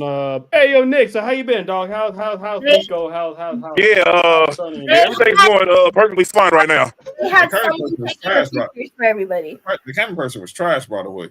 Yes. Oh, for real? Yes. Yeah. Sorry, you didn't call Adam's cameraman?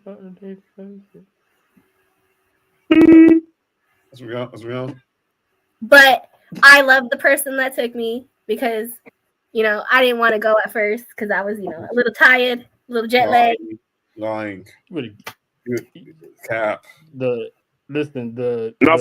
were not that jet lagged for Dom. Cap. A little bit. I was really like, do I want to go? BS you would have gotten, the slander you would have gotten if you flew all the way over here and the man was in our city. The man was in our city. Oh, I would have hated myself. I would have hated myself after the fact. And shout out. Yeah. Shout out to shout. Say let's go. Yeah, shout. He said, "Get your ass up." Yeah. Oh, I didn't want to go see. I'm too tired to see Dom. Yeah, you're kidding me. Yeah, stop capping. Yeah. That's you ain't fooling us. We know what's going on. I mean, I was comfortable. You stood in that line for 3 hours and had no issue. Oh no. Hey, look. Hey, look. I ain't mad at you.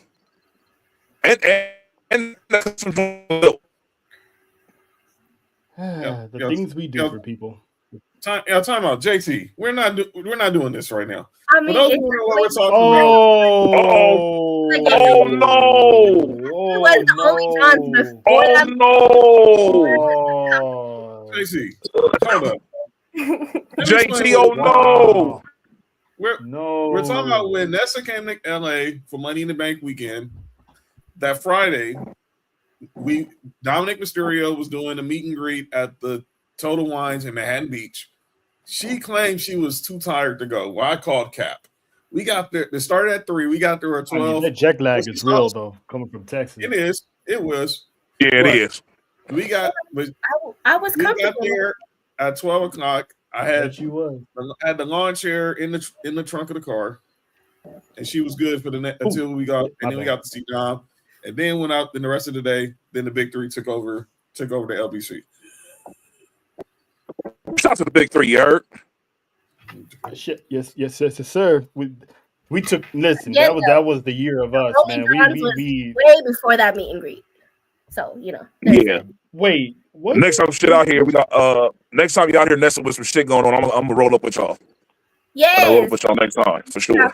Hey man, you gotta roll. I don't think I was out here last time. I think I was still in Texas around that time. Mm-hmm. Yeah, you was.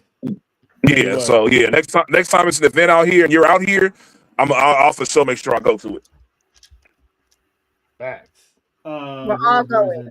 JoJo says that a promise, Don't. Nick. Sir Nick. Yes, for sure. No, on the real, yeah, for sure. My Sally will be with me.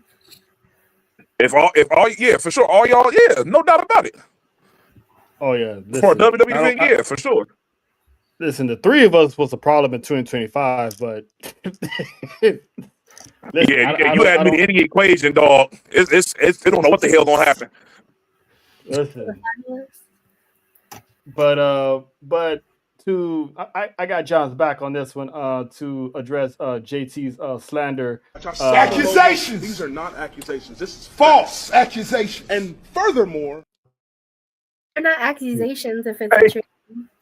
Hey, that and furthermore kills me every single time I see that fucking clip. And furthermore, that shit is funny as hell. Tell him something, yo. Who's joining us? It's funny every single time, dog. I swear. He's like, Yeah, it's gonna be gone. It's gonna be up. Wait a minute. Excuse me? Oh. Well, like right now? Or like Nessa. in general? Nessa. Hey, man. No. No. I know we put the parental advisory on there, but still. Yeah, hey man, I'll tell you that furthermore, that shit is funny as fuck. And furthermore, hey, where is bro right now? He's still he's still on the contract with them. He just hasn't been used. Who you talking about? So he's still in AEW? Yeah, he just ain't used. Damn. He took That's to crazy. social media. Nick, He took the to next social media event last year and said he was gonna be in Vegas. Oh yeah, I'll pull up for that one too. JT said like he's still waiting for him to get cleared. Yeah, man, you definitely gotta go to what do they call Legion Stadium? The Death Star. You gotta go to the Death Star, Nick. Oh yeah, for sure. You know what I'm saying? Because listen, me and John drove by there. Oh, that stadium looks. I did a tour before it got beautiful. fully built. I mean, it ain't SoFi, but that shit's beautiful.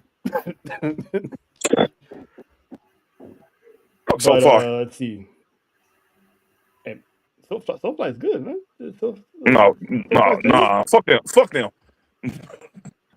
My team ain't won shit in SoFi. Fuck them. Hey, look, I lost a Super Bowl. Baker had a good night. SoFi, fuck SoFi. SoFi, bad luck for me. I know Baker Mayfield had a good night that night. Come on, Trail. That was hate. My bad. My bad. My fault. That was pretty sad. Kind of did. That was sad. That was it's all good, dog. It was, but it was kind of justified at the same time. That was terrible. But anyways. But so Becky Lynch. Oh, why? She's put on the best heel work of a lifetime in 2025. Yes. I hate to say it, but it's true. You gotta give the woman her props. She is once again the women's intercontinental championship. Due to the ref being a dumbass and not seeing her her hand was on the rope in that submission. That's supposed to break it up, but they didn't. So they got the pin. So I'm okay with her winning because I know where this is going. That's not the choice. This is going towards AJ Lee. The fact of the matter is, the question is though, when does AJ Lee get the title? Do they drag this out to Mania? Nick, what you think, man? I really do appreciate what Becky has done over the past year. for sure. This character that she's doing right now is it's doing its thing because it irritates the fuck out of me. So that means she's doing her job very well. That's what we're supposed to do. She irritates my fucking soul. I can't stand her voice. That shit gets annoying. But you can't deny what she does inside the ring. So I don't like very sloppy though on Monday for real though. Yeah, she was. It was bad. Yeah, that was the only match I didn't like because I didn't like what was going on in the match, and I didn't like the way it ended. Because I don't like the fact of you gave her the title, she went away for this training and all this other stuff, and yeah, that was sloppy. Just for you to lose it, like I'm cool on that. Yeah, that match was so sloppy. That's like one of those sloppies I don't want to see. You know something, Trail? That is crazy. But it's facts though. What? I'm not touching that. It's true. I'm not touching that. I wouldn't either.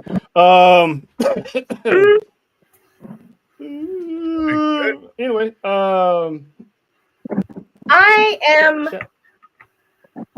I see where they're going, the outcome or whatever, because that means we get AJ to finally, come back from whatever she's doing.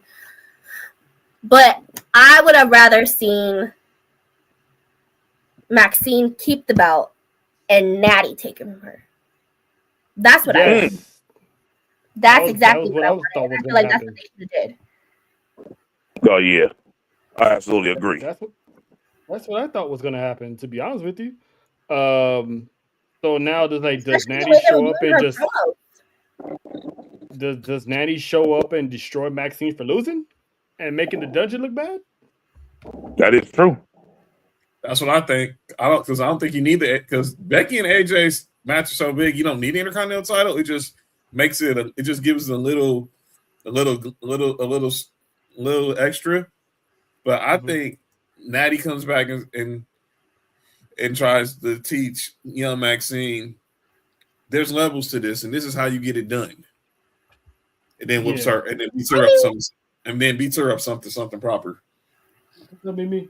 But I know it doesn't need the title, but I would love to see AJ Lee get a title.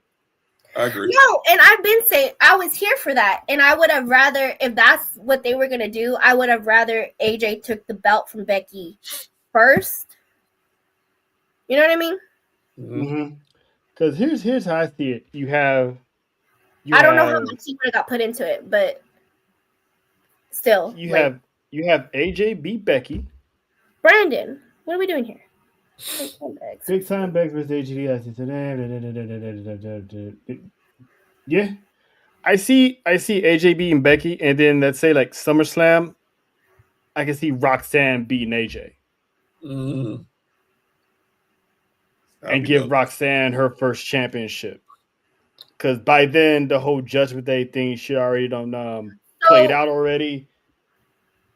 What was said earlier on the Humble Roses, Dallas was saying that it's going to be AJ taking it from Becky.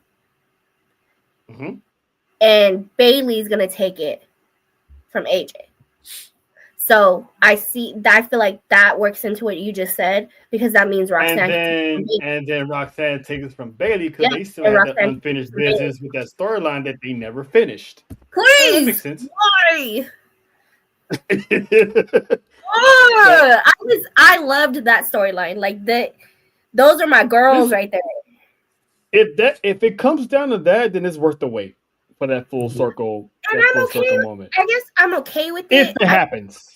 I just feel like that was the opportunity for them to actually do something with Natty. Yeah. Especially the way they were doing her promos. Like, I just... yeah. I can't feel the frustration. Hey, like...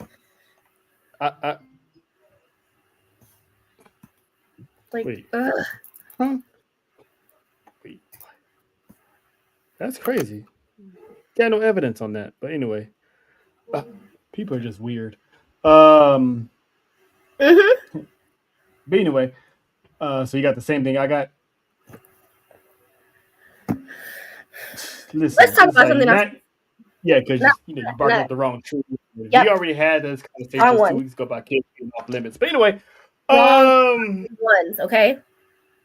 but yeah, I would love to see. I mean, as long as the Intercontinental Championship lands in the lap or the waist of a Latina, I'm all for it. Whether it's Pam or Roxanne or AJ. Listen, I'm envious and jealous of that women's Intercontinental Championship. Um, but that's another thing about the women's division too, because you still add Natty whenever she shows up. What role is she's gonna play in that division? Um, is she gonna go for the Intercontinental Championship after she's done mopping the floor with Maxine? Is she finally gonna go for the heavyweight championship? Because let's face it, Bloodsport Natty, she needs to be in some title matches, like I think world the championship way that title. they're taking Natty, I feel like if they're gonna give her a title at this point, it's not gonna be a WWE title. Nope. It. I mean, it'd I be cool. feel like they're gonna give her Listen, they give the her the world heavyweight the championship. Reina title. I feel like that's the route they're going because she's been seen more on AAA than she has on Raw. Mm-hmm. And she can show up to Raw with that championship, like Dominic does. Yep. So that gets the TV that gives the title some TV shine. But and then you got Liv and Roxanne. I still think Liv is plotting.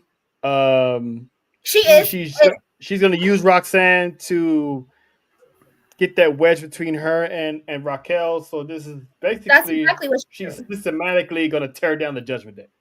She's pretty much, if you've noticed, she's very much playing that sister role where anytime Raquel kind of tries to call her out, she's like, oh, Mm-hmm. no, like I just, because we need to know the plan as a family, blah, blah, blah, right?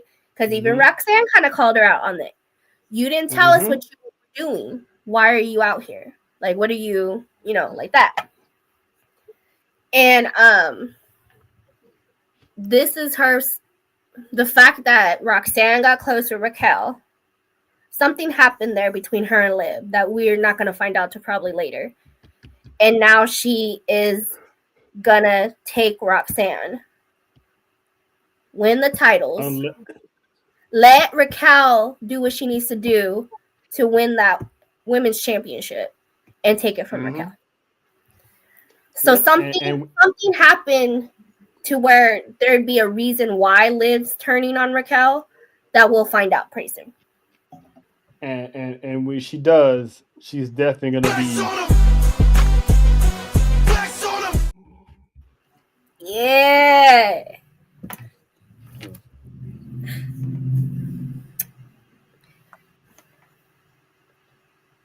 Mm-hmm. I can't wait for that. Shout out to Chaotic Productions for that. But yeah, it's I'm anxious to see where this storyline goes because that's gonna be the feud of 2026 in the women's division, which is Raquel and Liv. Mm-hmm. Give the focal point to the main talents, not just Becky and AJ. No disrespect to them, but the I think there's going to role be that multiple storylines coming in from the women's division. which is Definitely. good, which is what we need, because SmackDown side they got their own women's division that hopefully heats up. You got the tag team division, then you have the mid card with the women's Intercontinental Championship. Then you got the women's World Heavyweight Championship. So like the women are basically they're gonna be running 2026 just like they ran 2025. Mm-hmm. And I'm all for it. And then you add in the call ups as well. So the division is about to get hella deep real fast. So shout out to the ladies as usual. The main event. How we like this main event? The CM Punk Braun Breaker. Yes, Braun Breaker lost, but am I upset? Nope. I look at it as a test for Braun Breaker. Can he swim with the fishes, with the sharks, with the lights on bright? Um, and in my opinion, the kid delivered.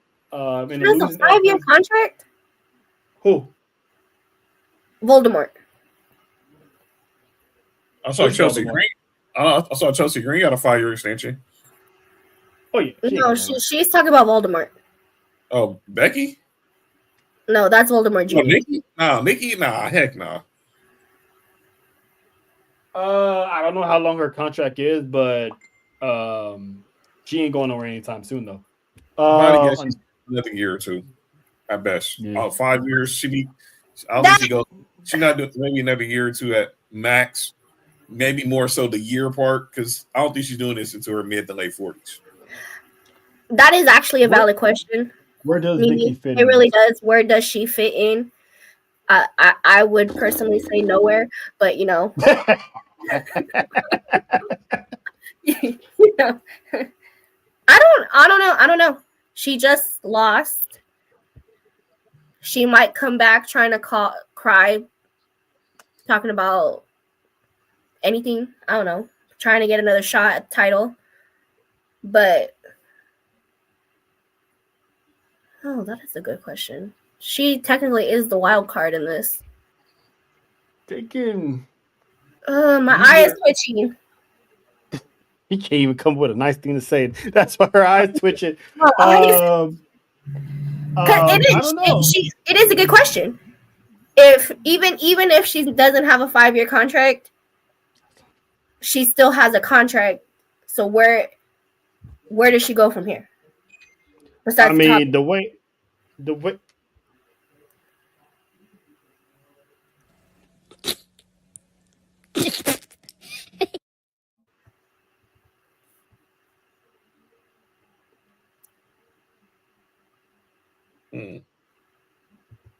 Nope. that's I'm just gonna Okay, so act she like I has didn't hear that. legend still, which means which means Oh, I can't even she's fucking flexible, without it which saying means it sounds so horrible. pretty much she's gonna be like a special attraction, pretty much. He's like, Kind of like Logan Paul was before he started showing up more often. before he became Yeah, so that's pretty much what it is. She's gonna show up, put over talent, she put over Steph, kind of. She didn't put over Becky. Becky was already over. So I don't know. I'm anxious to see what feud that she's gonna have next. But I'm pretty sure she's gonna keep hovering around the World Heavyweight Championship. I'm not gonna lie. And again, my eye is twitching just thinking about it. But I feel like they're gonna run that shit back with her and Liv because it didn't get to actually be properly done because Liv got hurt. I don't know how, I don't know why, but I feel like that's something they might do just because we didn't really get to get it. True. Oh my god, my eye is twitching. I'm not even playing with y'all. Listen, you were fine the entire episode, but when we gotta talk about Nikki, that eye was like, my shit is twitching. John, what do you think WWE should do with Nikki Bella? Because now that we got confirmation she's on the Legends deal, I mean, she's not gonna be around all the time, but she's still gonna be around in some degree. Keep her a heel. You don't have to have her on every week. Put her in a position to get some faces over. Maybe throw her bone, win once or twice, but Mimi, put her more in a case where she's put more of the baby faces over. Mimi just brought up a good point. She can still run that back with Raquel because remember Raquel long dotted her right into that. So here's how that connection kind of. That's why I was like, hold on, wait. If they do run that shit back with her and Liv, maybe that's how they do it. Where she'd be like, "Oh, I'll take care of this for you, sister." However she fucking calls it. You know what I mean? Sister. Yeah. Sister. So like, I'll take care of her sister. Like, you know what I mean? Like something like that. Like, I don't know. Maybe. I mean, because she's Maybe it's always just going to be 'cause I hovering want around the to World Heavyweight her give. Championship. I hate to say it. She's going to be hovering around that title. Maybe I Makes you just want wonder. Liv to give her an oblivion again. Hey, She will. That could just be it. Listen, I'm not going to be mad at it. Or a Tahana bomb. She's long overdue for a Tahana bomb. 2 of them, please. But yeah, she's going to be hovering around. It makes you wonder in 2026, will Nikki Bella win? Will Nikki Bella win some gold in 2026?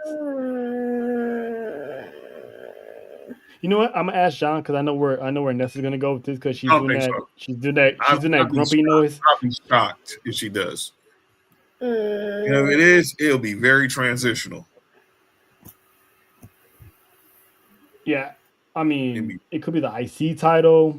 It could be women's world title. It's definitely not gonna be the WWE championship. Okay, so ew, like it hurts to come out of my throat right now. Okay, if she wins a title, never mind. Shut up, Trell. If she wins a title, I feel like they're gonna maybe run it to where she goes after AJ. JT. So for the IC title. Yes, because of the feud that they used to have, right? Yeah. Oh my god. Yeah. That goes way back to the infamous pipe bomb. It just the taste in my mouth right now, like. Yes, I'm being super dramatic, and I don't give a fuck. Oh yeah, it's second nature now. We don't even pay it no mind.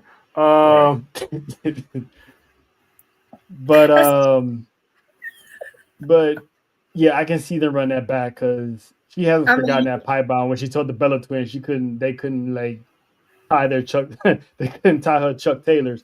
Listen, that pipe bomb she did it was facts, but she literally buried the entire division with one blow, and that's why she's forever goated. Seeing them go at it. And here's another thing too. That was a good question, Amy. That made my head hurt. Thank you. We don't want that because the migraines haven't been around lately, so let's just keep it that way. But there's another name, Nessa John, that we haven't really dropped. Me and John talked about it a couple of times at work. What if Paige comes back? Ooh, someone put that in the comments earlier. Alex. Yes.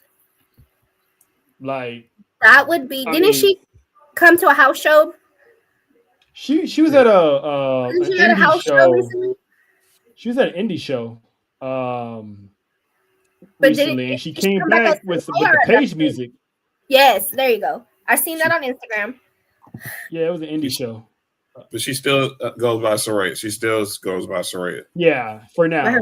I mean, who knows? She might come back to WWE as Saraya, but I think she did show interest of being Paige again. So I feel like that'd be. I think if that's what we're doing now and just bringing everyone back, why the hell not? I loved me some Paige. So do I. I mean, I hate to see that, you know, that match with Sasha Banks on a live event, you know, basically forced her to retire out of WWE. I'm not casting any blame on Sasha Banks or Mercedes. It was unfortunate that it happened. But that's still unfinished business with the Paige character. So if she ever comes back, you got AJ there, you got Nikki there, and then you still got Natty there. But I feel like she could hold her own too with the newer talent. Exactly. And she might sign a Legends deal too, so she might not be back full time. You know, she can sign one of those little deals, get in there every now and then, or you know, it doesn't have to be all the time. Nope. And she's the reason why we got the Kabuki Warriors in the first place. Mm-hmm. Thank you, Saraya. But yeah, so anywho, Braun Breaker loses the match. He loses against CM Punk. CM Punk retains. We got the Mexican Power Rangers show up. It was two guys. It's basically 2.5 men. Montrelis, Michael Terrell, you leave that man alone. Men. And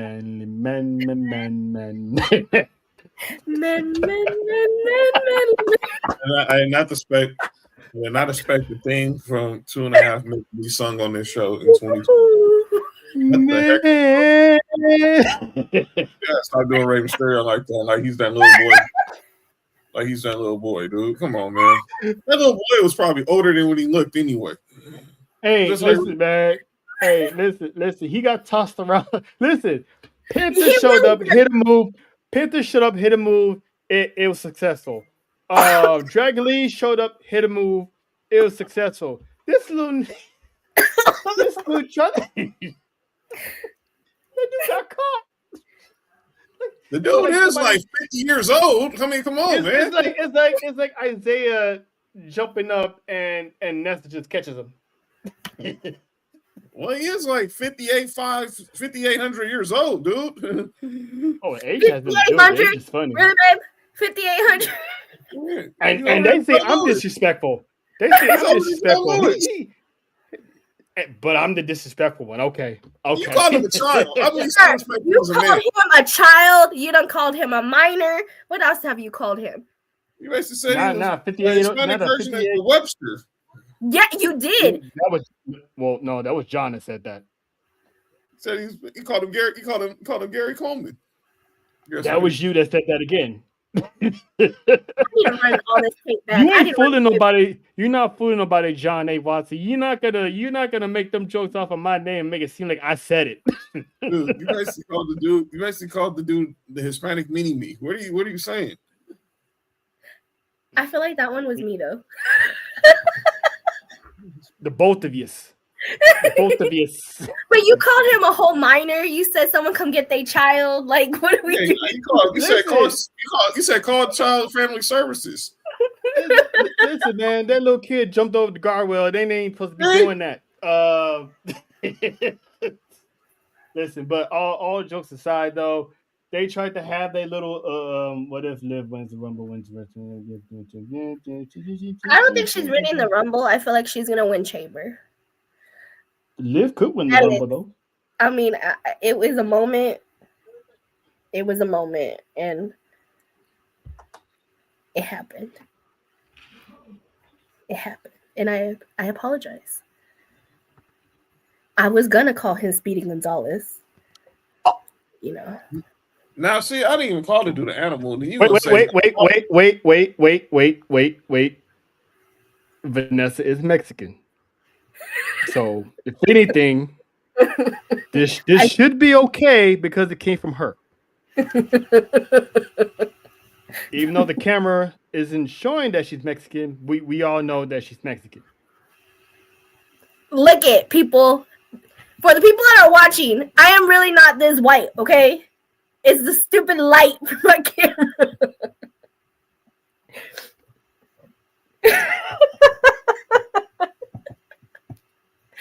I'm not Sheamus in real life.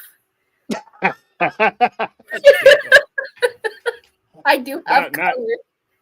Not Sheamus catching the I do strain. have some color. Shout out to Sheamus as he recovers from shoulder surgery, by the way. Absolutely. But you know, we didn't mean no harm, Sheamus. But that's because of the damn Mexican Power Rangers. Bronson Reed said that he hates luchadores, except for Dominic Mysterio. So we was about to have problems. We were gonna have problems, Bronson. But then you corrected yourself. So we cool then. We good. We good. Y'all cool? You all right? You cool? You cool? Yeah, we good. All right. It doesn't allow me to adjust the light on my laptop. So I'm trying to work on it. Trust me. 2026, you'll see the true color soon. Maybe you should get a different ring light. The ones that changes colors. I don't have a ring light. That's what I'm trying to work on. Oh, that's easy. It's cheap as hell. I don't got a ring light. I know. This is literally the light from my room. That's I know. Get your ring light. Exactly. We come in all shades of color, but I'm really not pasty. I promise y'all. I got color. Hey, Alex, you might want to sit this one out. That's great. No, I love Alex. See, 20 years friendship. I can say what I want. You're gonna get jumped. She won't. He'll be back about a Rumble. I mean, he's not relinquishing the title. Yeah, he's not hurt. Like he was injured. He doesn't need surgery. He doesn't need surgery. It's his bad shoulder. It's the shoulder that he had injured 2 years ago. Though he was walking around with a sling. I get you need the rest. I truly do. But I would have really loved to see you on my screen. Okay, I get it. Take the rest. Come back. Aw, look at I was a little sad. I was a little sad that I did not get to see my man on my screen.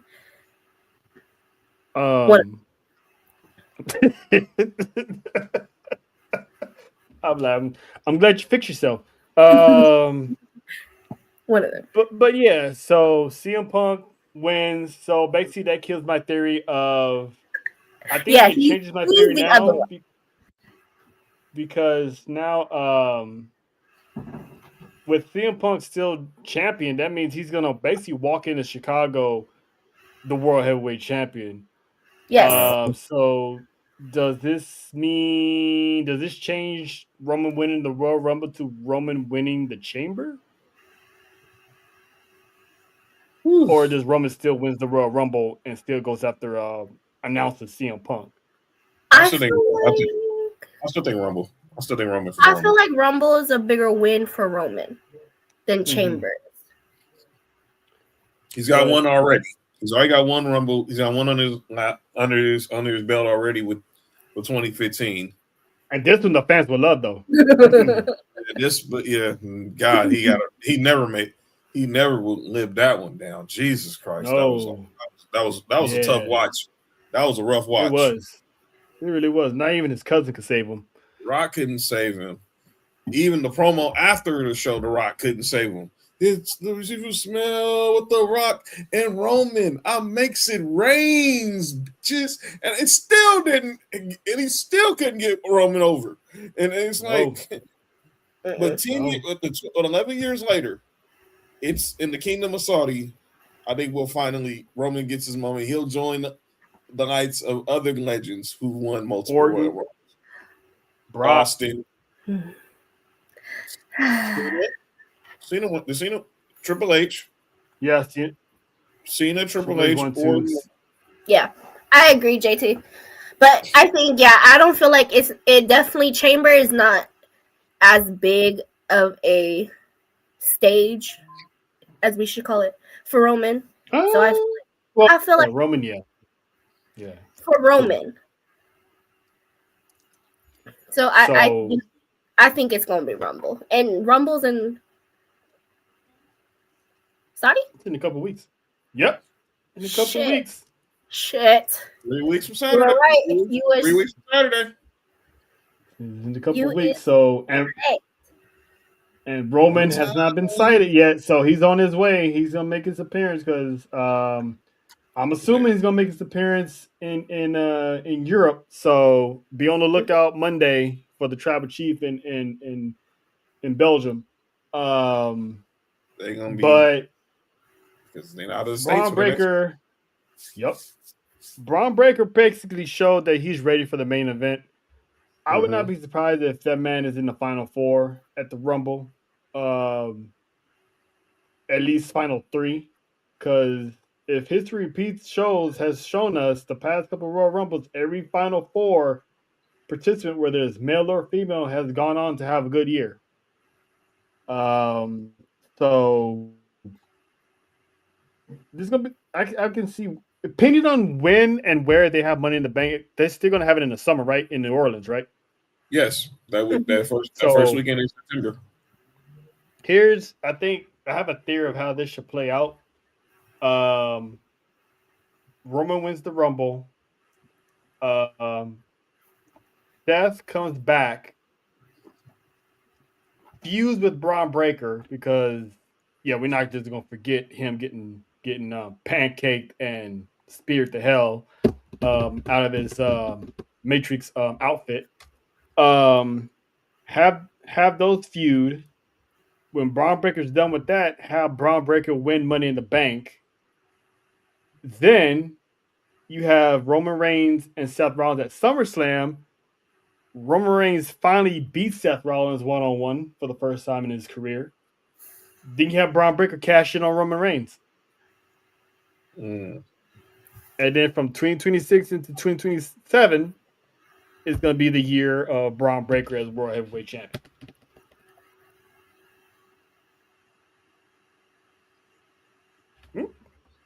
So you don't think that Braun Breaker is going to go back after CM Punk this year?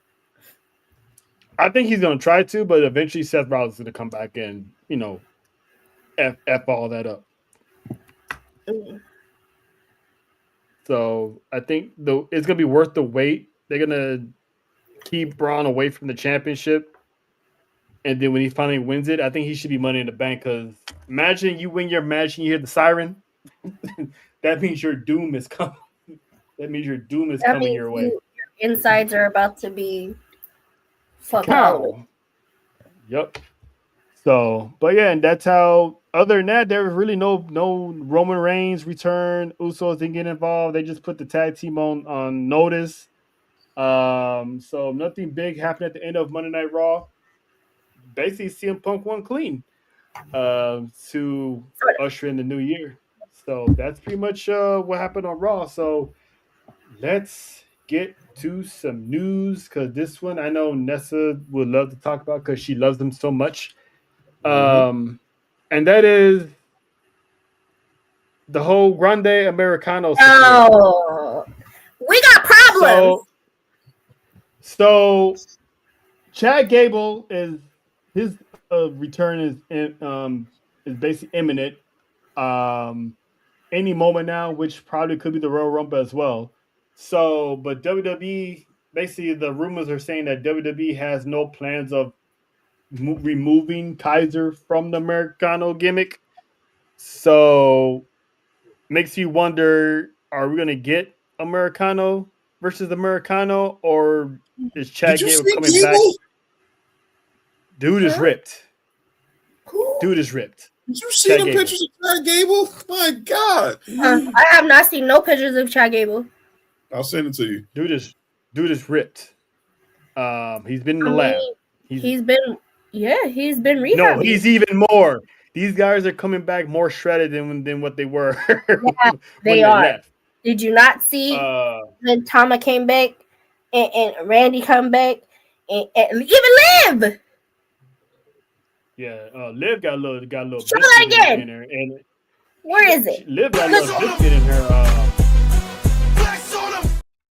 JT, do not make that comparison, please, around Trail. I kind of agree with Mimi. I feel like it could. I think the Stranger Things was a good concept for the anniversary. I loved it. I truly did. I loved it. I love the merch. The merch I gotta get. It was pretty much what Trail experienced a year ago, exactly 1 year ago. It was a Netflix event sponsored. It was WWE event sponsored by Netflix. Oh shit! I have seen this picture floating around. I didn't realize that was him. That's damn. No way. That's exactly what it was. Like I said, it was a good concept. I think maybe they should have. I'm not even. They weren't going to get like the major stars like Millie Bobby Brown or somebody like that. I don't watch the show, so it really didn't bother me. Like what's going on, Terrell? Terrell in the building. Yeah, so I get that's crazy. Wow. You're not doing that. Nah, it didn't really bother me with the scene. I thought it was a dope setup, and when I saw, obviously, shout out to my girl Elle Duncan was in the building. Obviously, now she works, because now she's the face of Netflix sports division now. But it was just a cross promotion. Now I think once Monday when they start the UK tour, obviously the tour actually starts Friday. Everything's gonna be back to normal. I think what it is also is I admit it, I put a little more hype on the anniversary because the first one, the first year was basically the launch. It basically a big ass launch party. All the stars are out, all the dignitaries are out, and all the stars are out. So I just like it's gonna be a repeat, but like Mimi said, it was just a regular, Monday Night Raw.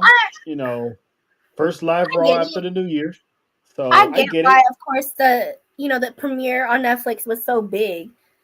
Yeah. So this feeling like a regular Raw when we just expected it to be something like that, I guess. Mm-hmm. You know what I mean? But Oh, he's gonna So be. I think he's yeah. gonna beat Ray Phoenix on Friday, Mimi. Oh yeah. Oh yeah. And that crowd is gonna be whooping that trick. Oh, Yep. Evolve was. I watched Evolve. Oh boy. Listen. Now I'm glad. Shout out to the Fab Four. One of us is always good with these damn segues. Um. So the end of NXT. Now let's start out.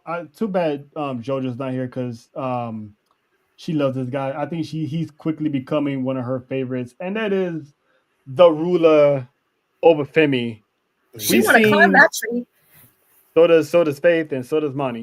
If I want space in my life, How does We've that tree seen trunk? vignettes of pretty much Oba's arrival on SmackDown and Raw. We've seen the videos, and the question I had was, what are they gonna do with the NXT Championship? Is he gonna relinquish it? Is Leon Slater gonna pull off the unstoppable the non the is he gonna pull off the unthinkable and take the NXT championship to TNA? That was a possibility. So the main event of NXT had I do too. Obafemi pretty much going toe to toe with Leon Slater, and Leon Slater held his own, put TNA on his back, Yeah, they're but he good. fell short. He fell short, obviously, but the end of this show is going to be the most talked about all week because when the match ended, Oba did his finisher, but something wasn't right with me because Oba was standing there a little bit too long than usual as the show was going off the air. So Ava was in the back, pretty much giving the whole Evolve roster a pep talk because with her announcing that Javon Evans, Tripp Williams, Jordan Grace got their call ups, That's there's better. room last legends. Well, there's room to grow on NXT. Then Rob Stone came in panicking. Somebody, did you see what happened? She's like, no, what happened? My guy, when they went back to the ring, he just pretty much hit the Kobe Bryant, was like Oba out, left the Very title much. in the ring and disappeared.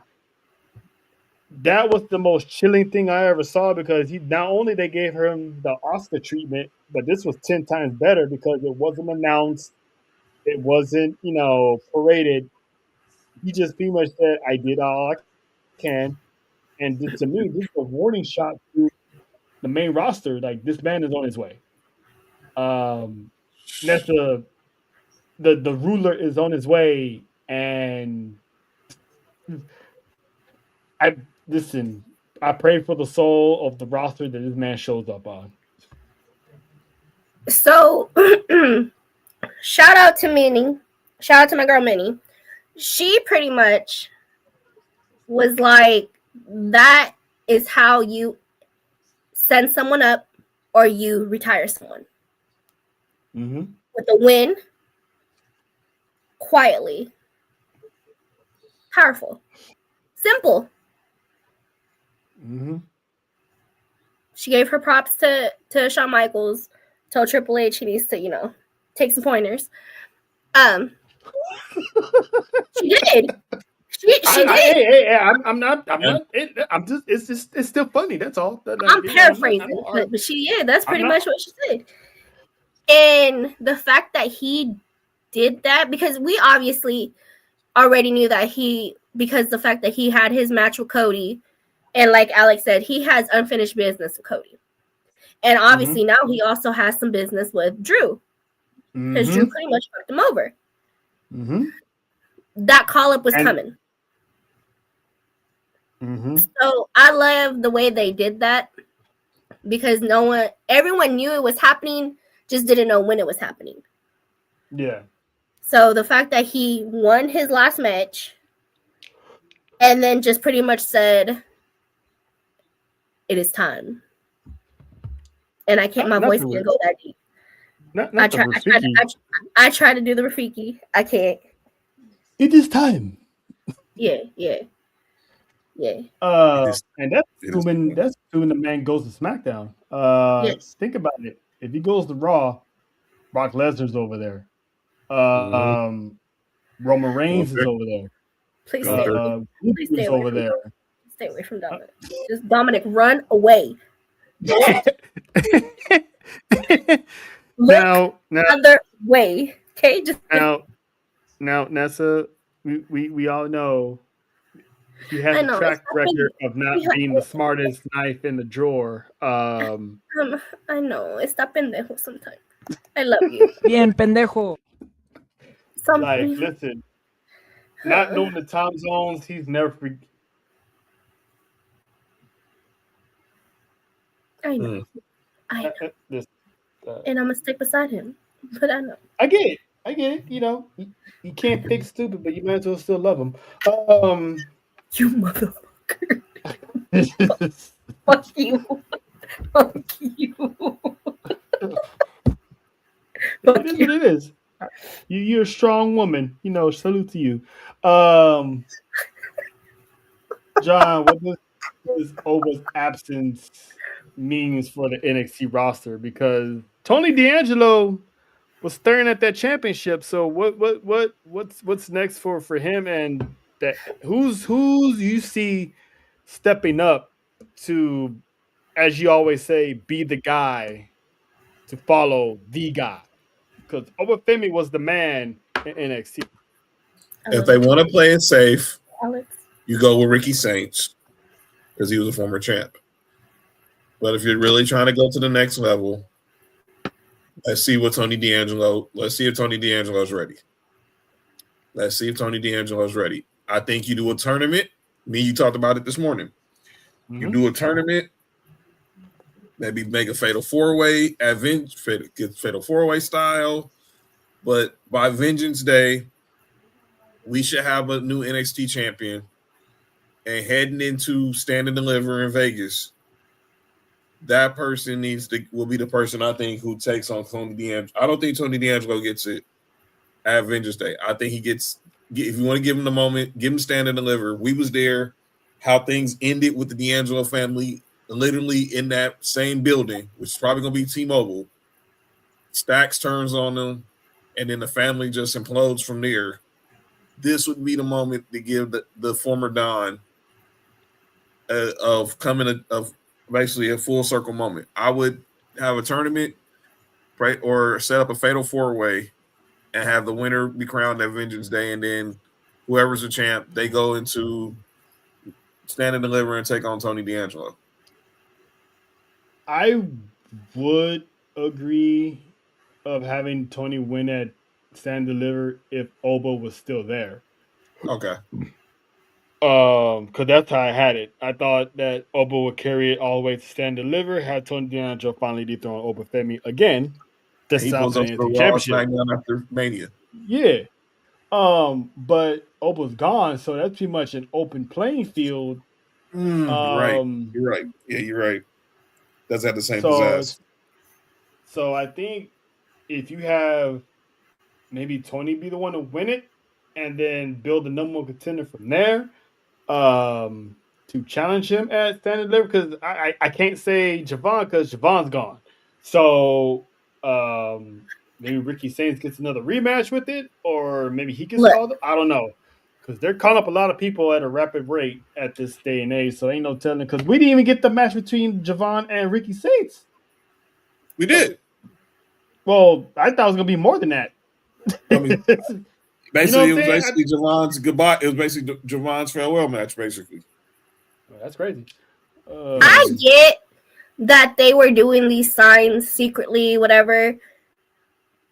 Ooh. But if they were gonna do a signing and bring him out, why not do it after the commercial? That was on that If was you were going to do it during the show, then do it on camera. Yeah, I hate Exactly. that was one bad part. I was so mad about that. I was like, really? This kid has been waiting for this moment and is doing a Netflix commercial. Yeah. Oba gets video packages and stuff. Javon's actually been appearing on Raw and SmackDown in matches, but he gets his shine on a break. That's crazy work. That is crazy work, Triple H. You my guy, but sometimes that's crazy work. So some news and rumors here, real quick. The injuries.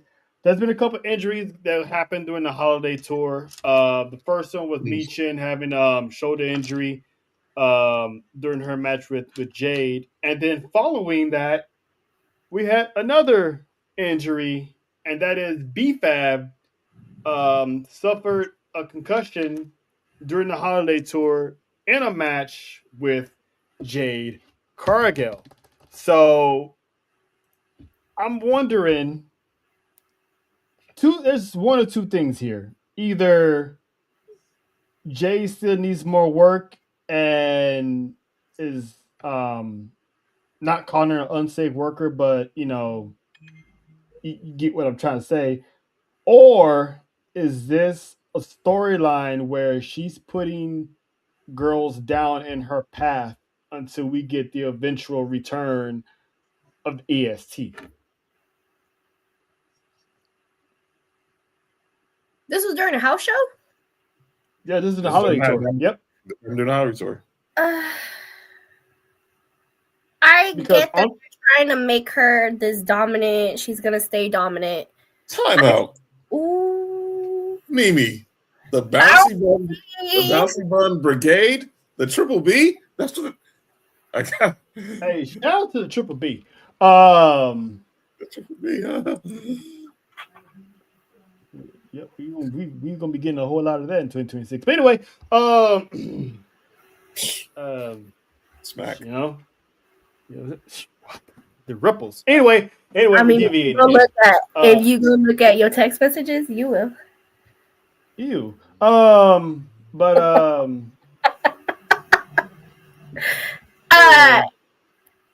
again, I see that they're trying to. She is a dominant champion, and they're trying to perceive her as that, right? It's a house show. You don't have to go as hard, right? Mm-hmm. It's like practice. I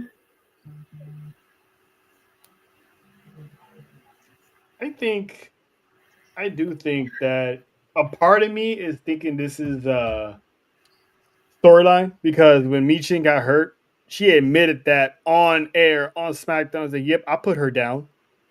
So I'm like, "Oh, okay. Are we hiding this in storyline, or is this actually the storyline?" So I can't wait till Bianca's finger gets better, because you tear ligaments like that's not an easy fix. Look, when we need to find out. Me and Nessa need to find out some things when she come by. We ain't forgot. I don't think I could get any closer to this fucking camera. We need to find out some things, because we ain't forget. We got questions. And with Jada as champion, hopefully we get the answers. Exactly. So, John, your opinion, do you think this is like a work, or this is just pretty much just a mere coincidence that these girls are getting injured in a match with Jade Cargill? Well, this is the fact that we are finna have, good night, Mimi. The fact that we're about to have Unreal debut in the next couple of weeks, and Seth Rollins is talking about the whole rules of the century. it could be a work. And the simple fact that we saw B-Fab at the Netflix house promoting the Raw Netflix with Damian Priest on Friday, and I get concussions have their people respond to concussions differently. So I know that. So I understand that. But she looked like she was in good in good spaces with me. As far as with me, Chin, she was in a good place mentally, like physically. She didn't look like she was suffering any symptoms or she had no shades on. She had no shades on, and she was doing her thing. She was her and Priest was mingling and doing everything. Obviously, we saw Michin had the shoulder has the shoulder brace on. She's rehabbing. Yeah, so I think, and then like I said, I thought it was real, and I was like, oh, that's not good. But then, like you said, when Jay comes out and say, yeah, I put her on the shelf, I was like, oh boy. And speaking, while we're talking about Michin, shout out to Shelton Benjamin because Shelton Benjamin trolling her on the cell phone. That's exactly how it was when Nessa had that knee brace on. So shout out to the big brothers that look after their little sister by making fun of them, make them feel good, make them laugh, get their mind off of BS. So that's what we do. So yeah, shout to Shelton. I love those two dynamic, man. Like they go way back. They make me laugh for real. Yeah, that's that bond that I'm fortunate to have with two Tejanas in the Fab Four. So I know exactly how that is, and it's a dope thing. But so hopefully B-Fab is back because I think B-Fab was doing all of the holiday tour with Jay until that happened, and then Bailey had to finish it out. So I think they're setting B-Fab up for maybe a championship match with Jay Cargill,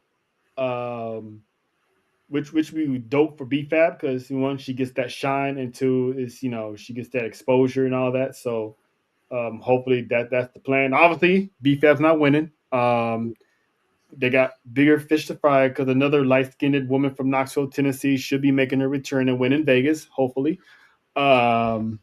if she beats Jade, it's either going to be it's gonna be a Maxine Dupree moment. She beats Jade. I'm just saying. Yeah.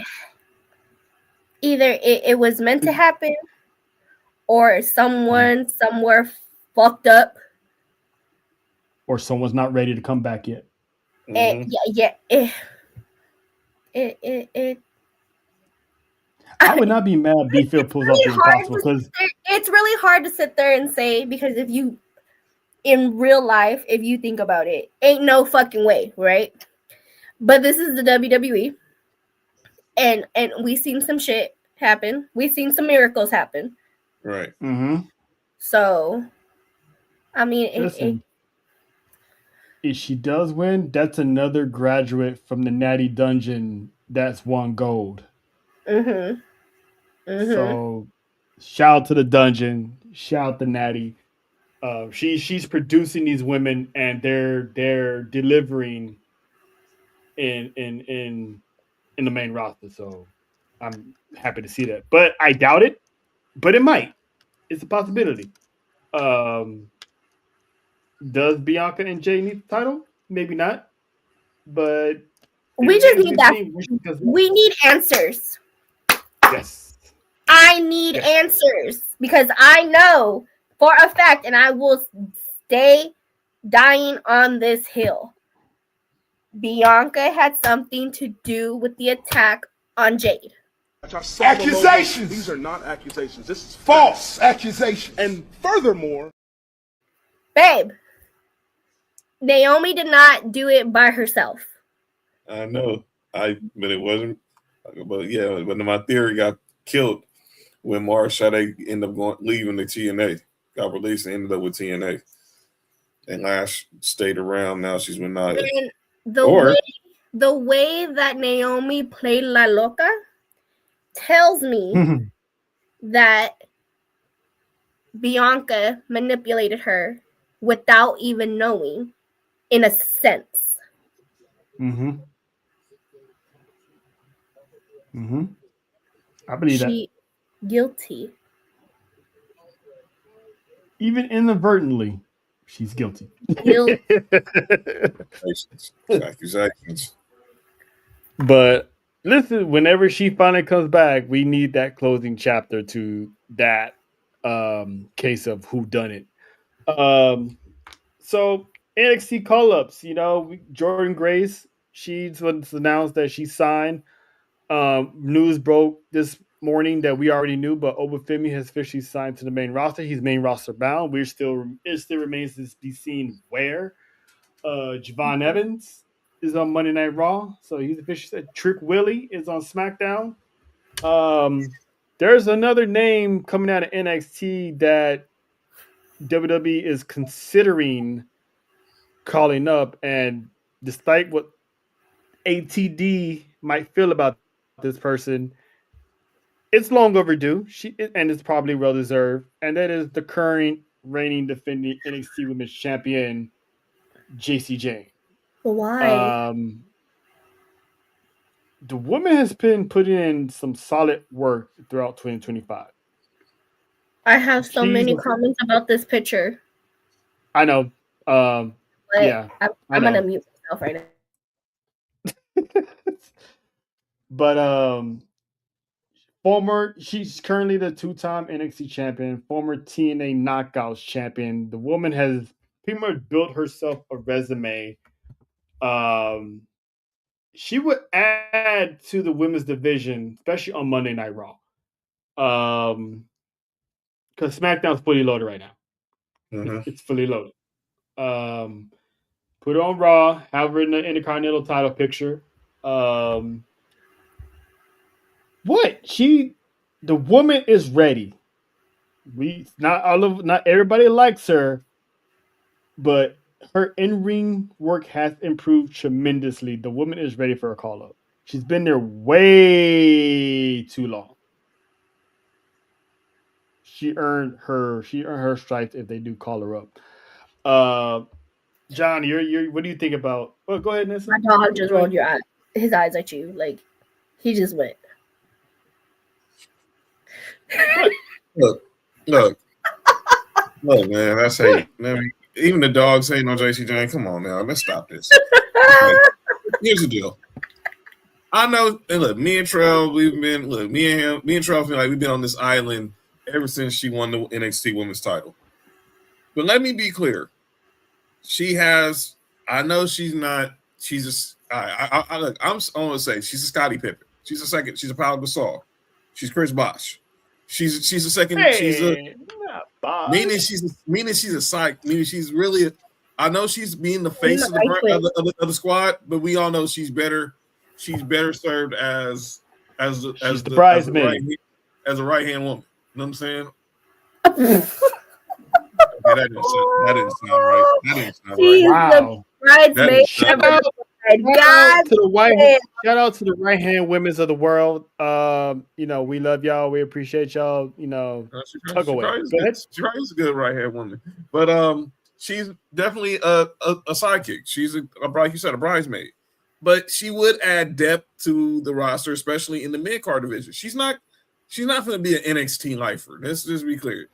She's at a certain point, at a certain age where, and you see what's going on in NXT. She's going to outage a lot of people, so it's going to be about time for her, kind of like Candice LeRae, Johnny Gargano. She's super senior. You're gonna have to move up. Everyone loves you in NXT, but it's time to go. And eventually we'll have to say the same thing about Fallon Henley too. But so I have no problem with her going to the main roster. I wasn't shocked she retained the title last night against Kendall Gray, but man, I gotta give Kendall Gray props because she came close. She came close. She was just a Fallon Henley rope pull from being a double champ, and now she got some work next week on Evolve because she has to defend the title against Callie Armstrong and PJ Vasa in the triple threat, and then Wendy Chu called her out. So now. Wendy Chu looking fine though. Yeah, I'm loving her character development. So I think with JC Jane goes, I think maybe eventually Fallon goes because if Fallon eventually goes behind her, and Laney Reed stays, it's gonna have to stay in NXT, and because she's not ready, because she's definitely not main roster ready, and you get the call ups. I think for sure Callie Armstrong and Kendall Gray Kendall Gray to me she's NXT, but they add Callie Armstrong to that mix to get called up, and just go from there. Yeah, It's I think Callie Armstrong. of the women than it is the men from Evolve when I looked at that roster trail, and that's it. Yeah, Callie Armstrong needs to run through. She needs to run through NXT. You would, but I don't see JC Jane relinquishing that championship. So who beats her? Does Lola Vice gets another shot? Because she still owed that rematch after getting screwed the first time. Is this finally Lola's time? Maybe, or maybe give Zarya. Zarya. I'm still waiting for that Zarya. So Ruka feud before Ruka gets called up. Well, So Ruka sounds like she's coming for the NXT Women's title. She says she's gonna be the one that takes down JC Jane. And then I think she could. I mean, have her stick around for a bit. Yeah, because clearly you don't want to oversaturate the main roster with all the top stars. Deliver. Have her soul getting snatched in Vegas. I love a good soul snatcher. Yeah, so do I. It's been a while, but you know, I love a good soul snatcher. Yeah. Yep. Too. But anyway, finally made it to the end of the show, and this is the one I've been waiting for, ladies and gentlemen. We get to our final segments, and this one this is what we like to call the new and improved. You know, this is what we doing. We doing this. What we doing? I made this song. You like it or what? How about new? This is what we doing. That dude looks nothing like me. But I know I could see myself making those faces though. That dude looks nothing like me though. You know what I'm saying? How about no? No, exactly. Yeah. That's definitely AI. That's definitely AI. That was the best thing I've ever seen. That was Timu Watson right there. Yeah, okay. Watson. Oh. But I'm gonna repeat it earlier because Nessa beat me to it earlier. Triple H. Having Javon Evans sign his contract in a commercial while everyone doesn't have a VPN. It is what we're doing, man, because even Jordan Grace had her face on TV when she was announced of being part of the SmackDown roster. So you're just gonna have this man just sign, do the finger point of doom behind closed doors. It's like, come on, man. His mama could have been watching. I'm pretty sure his mama was watching. She was. She actually posted about it. She would. You don't think you would love this? She wouldn't want to see her son. Full Moon. You don't want to see her son. Get that contract or some live on TV in front of everybody because everybody loves Javon Evans. Mm-hmm. We love the bouncy. So do I. We got robbed of that opportunity. So Triple H is what we really doing, sir? Anybody else I got for this is what we're doing? Nope, I don't because Nikki wasn't around. So cool. Nessa? Really? That's what we doing? I said she wasn't around, so I can't put it on the list. I twitch some more. Sorry. I feel like I had one, and then I don't remember. Yeah, okay. Well, whoever that person was, you're welcome. That you got. I guess again, we talked about this earlier, and I see what y'all are talking about, but I'm still not with it because I feel like Maxine should have still kept her title. Oh, You know what? I'm calling out the ref. Kayfabe, this is what we're doing. Like, ref, seriously, you didn't see Becky Lynch's hand on the rope to break that ankle lock? Like, bro, You're she was supposed to have, literally. as a former referee, you have to make sure you see everything. Okay? Angles. See, at Angles. first, because John said no, he didn't see it. I'm like, cool. When I saw the replay, she is right in his peripheral. Like, all you had to do was look up, and she was right there. Like, Again, we come on, talked about ref. this earlier. I get it. I see sort of the vision. I see it. I just feel like she was doing really good with the title. Yeah. And That I liked her with the title. I did. that's why I call it the kayfabe is what we're doing, because I'm just trolling, but seriously, ref, come on now. We saw it. You saw it. Listen, it is what it is. John, who you got for this is what we doing, sir? But this is what we're doing as well. I'm gonna call it, this is what I hope we're not doing for 2026. Ooh. Look, we're talking about, and look, I'm not the one to defend Triple H all the time, but I'm getting tired of people using his name for clout.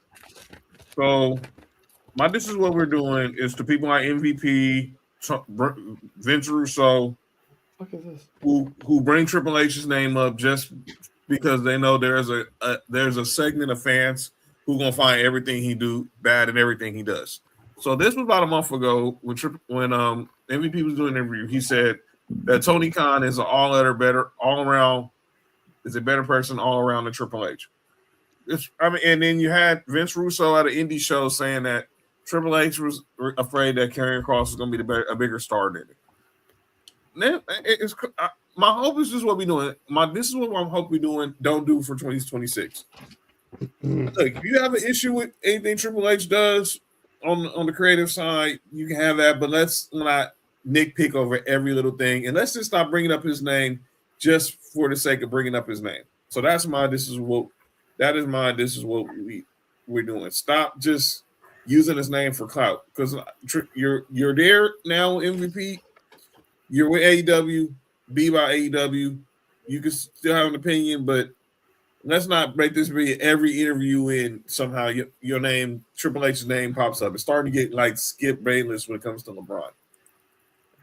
Yeah. He likes to taste the Triple H. Hey. No, we're not doing this again. Why not? We're not doing this again. That's what it is. That's what it is. No. We're not doing this again. We're not doing this again. No. I mean, but that's what it is. Yeah. No, but no. He likes the taste. The reason why he said that, because Tony Khan doesn't know when to say no. He lets the wrestlers do anything and everything without restrictions. I mean, for God's sakes, he let a man get stabbed with a screwdriver. He let a man crash through actual glass that could have lacerated his skin, that could have cut a vein and he would have bled out on TV. He of course they would let him do that. He caters to everybody. It's not Triple H's fault that, eventually you gotta make room for the younger stars. That's it.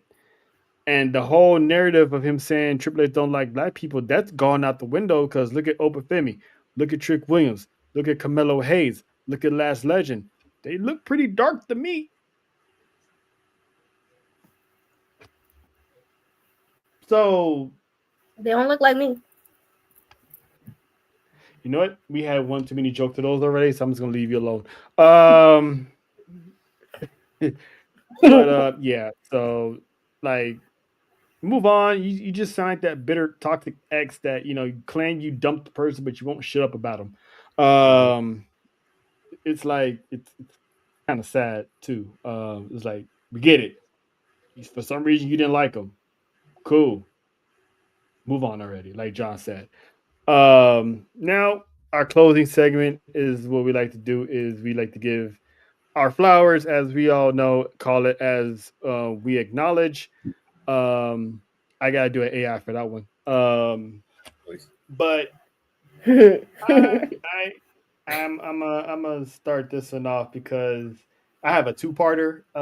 This one, since we're on the topic of AEW, I want to give acknowledgement to one Willow Nightingale.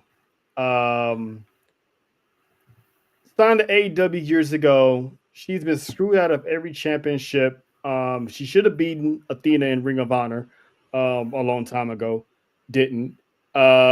She was a TBS champion and fell short to Mercedes Monet, which started her, juggernaut of a title collecting tour. And yet, she was the first person in AEW to hand Mercedes Monet a loss for an AEW championship, while being one half of the inaugural women's tag team champions with Hardy Cameron. By the way, protect Hardy Cameron at all times. So this woman, like, she has a great career ahead of her. I like her vibe. She's spunky. She gets the job done. She can be a powerhouse, but also at the same time, she's very entertaining. So that's my acknowledgement is Widow Nightingale. Congratulations on beating Mercedes. The Mercedes downward spiral continues, and I'm loving it. Fucking time. I knew it was gonna happen. They're gonna build her all the way up, and little by little, and like Thanos, she gonna fall. Yep, Thanos got what he got eventually. So, but I'm happy for her. That's a beautiful woman, very talented woman. So, hopefully, her reign lasts longer. Her, Chris Statlander, it's good to see best friends winning gold at the same time. We've seen it with Eddie Guerrero and Chris Benoit, best friends having gold at the same time. Like Sami Zayn, Kevin Owens winning the tag team championships together. It's good to see good friends having that moment together, and those two, storyline wise, have been up and down. With they hate each other, they like each other, they're cool with each other, they can't really stand each other, they don't trust each other, and now they embrace as champions. So shout out to them. And I have another one, but I'm gonna say that one for last. That's you got anybody want to show some love to?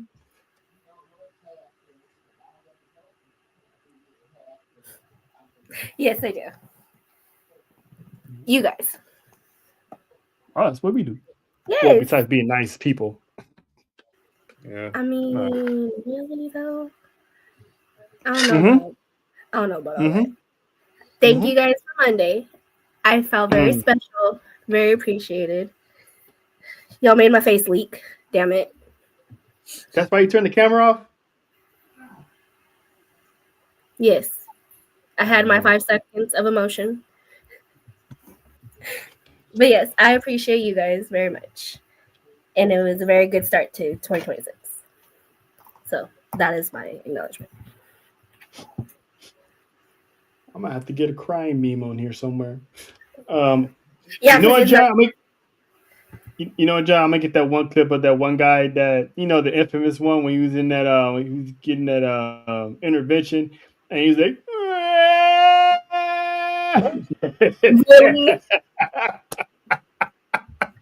That's crazy. You got anyone for acknowledgement? You know what? I take that. You're at this is what we doing. Nope, no ending givers. You said what you said. All right. We love you, Nessa.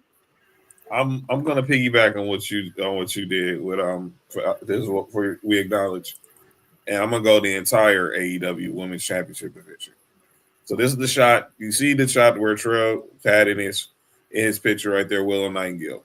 That was taken from this picture right here of your AEW Women's World Champion Chris Statlander and Willow's tag team AEW Women's World Tag Team co-holder Harley Cameron. I'm gonna start left to right. I'm gonna go right to left. Chris Statlander. Obviously, she's came a long way from being with the best friends and everyone calling her alien girl and blah blah blah. But she's currently a powerhouse. She had the 2 knee injuries that derailed her career, but she ended up being the one that beat Jade Cargill, and then was Jade Cargill's last match in AEW. And she has really worked hard. She became obviously the heel. She had the heel run where her and Willow were going against each other. And now, hey, Kayla. what up, Kayla? And then, Kayla. And then now she's the world champion, being the one that defeat Tony Storm, which says a lot because they could have chose anybody else, but they chose a homegrown talent like her to be the one that take out arguably one of the biggest stars in professional wrestling. Now back to Willow. You heard everything Trell said. I second it with how she came onto the scene. Obviously, I saw her a lot on AEW Dark, and she worked hard. Won the Owen. Obviously, became TBS champ, but lost it to Mercedes. And she been waiting those 584 days to get that belt back. Being the first woman to compete in the Blood and Guts match, I thought that was dope. And her and Kari Cameron as tag team champions is just gold. And now we go to Harley. Clearly, she's their version of Chelsea Green, R-Truth, and clearly she's came a long way development wise, but character wise, she's always been very entertaining. Where she was with the Outcast, or when she was with PT. That's what she says. Yeah. Obviously with the chaos, with the Nightmare Factory crew, but now her and Willow's the Babes of Rap being the first World Tag Team champs. Her going over back to her home country and actually hanging with Mercedes Moné in a match. She's done a lot in this last year, so I respect her. I salute them, and hopefully more things to come as they continue their road as champions in 2026. Yep, I second that as well. And public service announcement: protect Harley Cameron at all times. Yeah, we gonna keep repeating that. Protect Harley Cameron, protect Chelsea Green. Please and thank you. Those women are putting in some good work, and they're talented as hell. And Harley Cameron, I give the edge over Chelsea because of the simple fact that she did a music video with a puppet. Shout out to Minnie Monet. Look it up. Oh, it's fun. No. It's fun. No, literally funny. You would die laughing. I'm telling you. Harley Cameron is a musician as well. The woman is very talented. She can sing. She got a voice. Mm-hmm. That woman has a voice. My last spotlighted acknowledgement. This is something that me, John, Nessa, we've all been saying for the entire year when it comes down to whether or not Jey Uso is a bona fide star. Mm-hmm. We got on one side, the internet saying one thing, and on the other side, reality. So the best in the world, CM Punk was a guest on Busted Open Radio, and he actually spoke about Jey Uso and the unneeded backlash that Jey Uso gets. I was able to get this clip because it's under a minute. So let's hear what Phil had to say about Jey. Jey Uso in every arena, I'm battling with John Cena and Jey Uso as who sells more T-shirts on any given night. Everybody's going crazy for his music. They're yeeting. They want him to run it back. This dude can go out on TV for 10 minutes and just yeet. Yeah. But then if you went on the internet, he's the worst wrestler alive. Is he? Or are you just extremely hyperbolic? Everything nowadays, this is the best thing ever. This is the worst thing ever. I don't like this, so you have to not like it too. And it's really just like what you like, champion that. I try to stay away from the negativity. Yeah. Jey Uso is fucking phenomenal. Yeah. He is 100%. We just live these lives that are so public that everybody wants to point fingers and like laugh if we slip on a banana peel or make a mistake.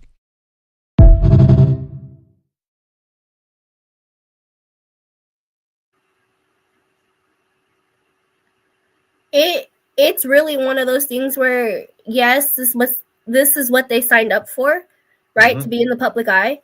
But we also have to remember that just because they're in the public eye does not mean that they deserve the type of hate, ridicule, and just the bullshit that y'all be giving them.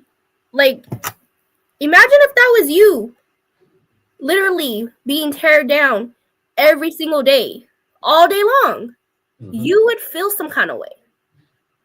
Yes, they gotta have tough skin, this, that, you gotta have tough skin. You can only be poked at for so long, for so many times before you crack. Anybody. They are people too.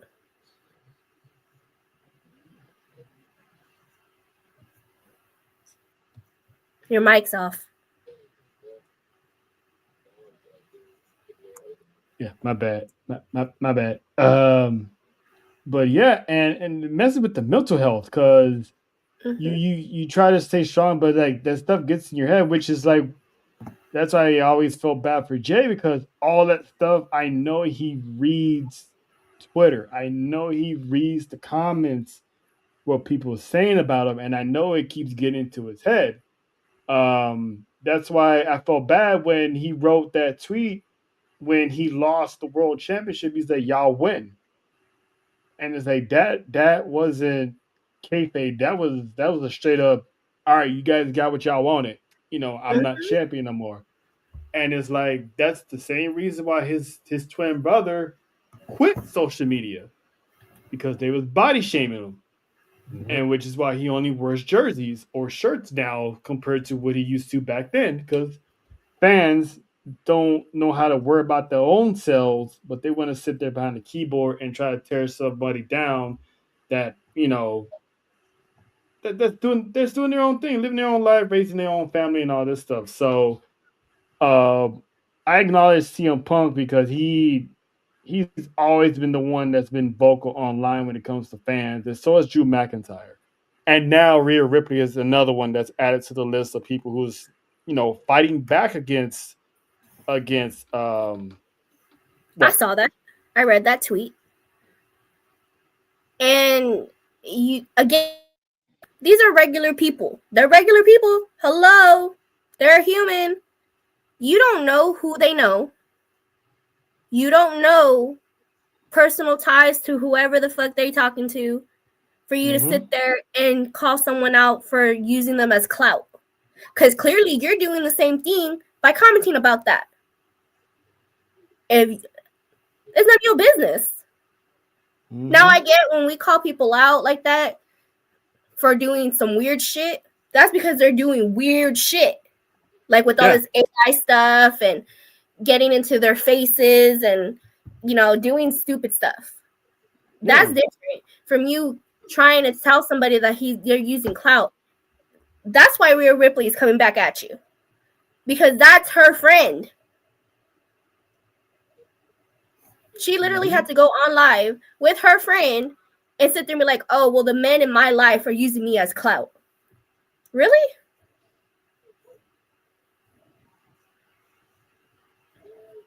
It's crazy. Like people are, and I commend everyone. They're fighting back. It's like now it's like enough is enough because they're mobbing these people. They can't go out. I get it. They're public figures, but mobbing people when they try and get in their cars, mobbing them at very unsafe. Mobbing them at the airport at 2 a.m. Like seriously, your kid should be at home sleep. Why are you dragging them up to the airport trying to mob them for an autograph and then get mad when they say no? Just pathetic. It's pathetic. I mean, let's be honest. You using your kid to get the autograph so you can sell it. Mm-hmm. Like that's Ain't there child labor laws for that? And then they wonder why celebrities are the way they are, because some of them have to be like that. They have to be assholes. They have to be rude because you don't know how to mind your business and boundaries and common sense. You do it too much. You do it too much. Yes, we make jokes about, if we ever see them in person, blah blah blah. But I done seen this man. I done seen Dominic Mysterio twice already. I did not once fucking assault this man. Ever. It's called being respectful. They're giving us their time. Yes, you get excited, you get this, you get that, but they're just like they don't owe you anything. They're not your love life. Yes, you may have crushes on them and stuff, but they're not physically married to you. They're not dating you. I mean, nah. So quit. Hey, that's not my problem. They're not dating you. They're not nothing. So quit. Up your time about. Ooh, why she's dating that person? That person's too skinny. And I remember when Mercedes was getting all that backlash for the husband that she had. And it's like, why do you care? People love who they love. It's their preference. Yeah, exactly. You're gonna love who you love. So and you I mean, judge nobody with whoever you with or whatever you. Yeah, how you like if people were judging you and your wife married you or your husband married you and they're like, wow, why'd you pick that person? Exactly. You know what I'm saying? Right. So but shout out to CM Punk for saying the same thing we all been saying all 2025. People are saying Jay is this, Jay is that. So why is he still selling out merch? Speaking of that, the Fanatics Fest did release its first round of athletes and superstars who will be in New York City in July. Those names: Cody Rhodes, Rhea Ripley. Of course. I'm just naming all the WWE stars. I'm gonna name the athletes on Sports for You on Friday. Cody Rhodes, Rhea Ripley, Io Sky, Liv Morgan, Jey Uso, Charlotte Flair, Becky Lynch, Randy Orton. Yep. Stephanie Valkyrie. Finally, good for her. Tiffany Stratton. Yeah. And Bianca Belair. She's always going to appear somewhere. That's Bianca. And that is with a list of people such as Aaron Judge, Kevin Durant, Mike Tyson, Evander Holyfield, and Allen Iverson all there that weekend. You could just stop that Aaron Judge. Well, we ain't got to the doctor yet. We don't need to. Not here. I know Otani's going to be there. Freddie Freeman. I know. Yeah, man. Just shout out to the superstar. Shout out to EO. I mean, she's finally getting that shine, that love. As a top performer, and Liv, she's come a long way, so this is her time.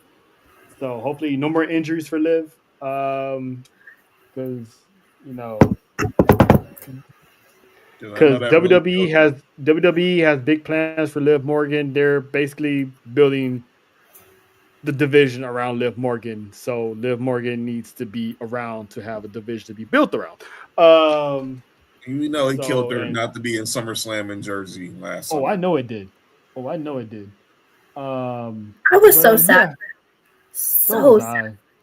And it's always the ones when it's like close to an event and they get hurt before then, and we don't get that. Like Penta, we was all waiting for the Lucha Brothers reunion, and literally weeks away it happened. But Penta's back, so hopefully they go back on that and we get them. Later. How? First Triple A shows in March. First big Triple A show is going to be in March. I mean, it would have to be man. It has to be against someone else because they can't do it against Los Gringos Locos. It could be the We have problems. You stupid Starbucks order. We have problems now. Wait. Well, what are the problems? Dominic walked away from him. We have problems. Okay, I'm not obviously not gonna crack that code right now. But yeah, so thank you for rocking with us. This was a very special 3 hour premiere, Shit. 3+ hour premiere of S4U Wrestling. We are back. The Fat Four will be back on Monday. Hopefully, JoJo will be well rested because she needs the rest. So if we're gonna have the Caribbean mommy, we need her at full strength, causing chaos. So we love you, JoJo. We'll see y'all Monday for some Tribal Warzone. Oh, program alert! There will be a Tribal Warzone on Monday. Me and Nessa will be the ones, the chaotic duo, the OGs of Tribal Warzone. We're gonna be causing some chaos early Monday. We're gonna be causing some chaos early Monday, so get ready. I gotta wake up early. You'll be I mean, all right. not really. You be up by 11 anyway. The show doesn't probably start till 1, so you be fine. You be fine. Okay, I'll be good. I'm good. I'll text you again the day before and the day of to make sure you're up. I'll probably even call you to make sure because, yeah, sometimes you answer, sometimes you don't. Remind me the day before. We'll be fine. All right, but yes, wild.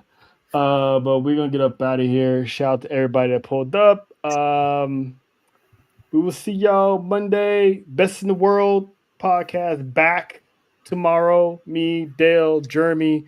So y'all pull up over there, show some love to those fellas and myself. Another Sports You Friday as John, Programming Mark. Huh?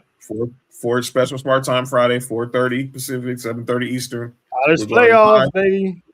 We're College going live playoffs Friday for continues. Indiana, Oregon, and we'll go right into Sports for You immediately following the game. But yeah, we're going marathon style Friday. And JoJo, I hope you get well because I know your Hurricanes playing tomorrow. So get your rest because you got some. Oh, it's gonna be on. She gonna watch regardless. Rest. You're gonna need it She ain't tomorrow. missing that. And she's Ole coming with Miss is coming. receipts. She's coming with receipts. Shout out to the U, by the way. But yeah, we'll get up out of here. Sorry, Nessa, you're not gonna hear the end of it for at least whenever they ever play again, if they ever play again. But always and remember, it's 2026, new year, new you. So please wash your ass. And we out here. See y'all Monday.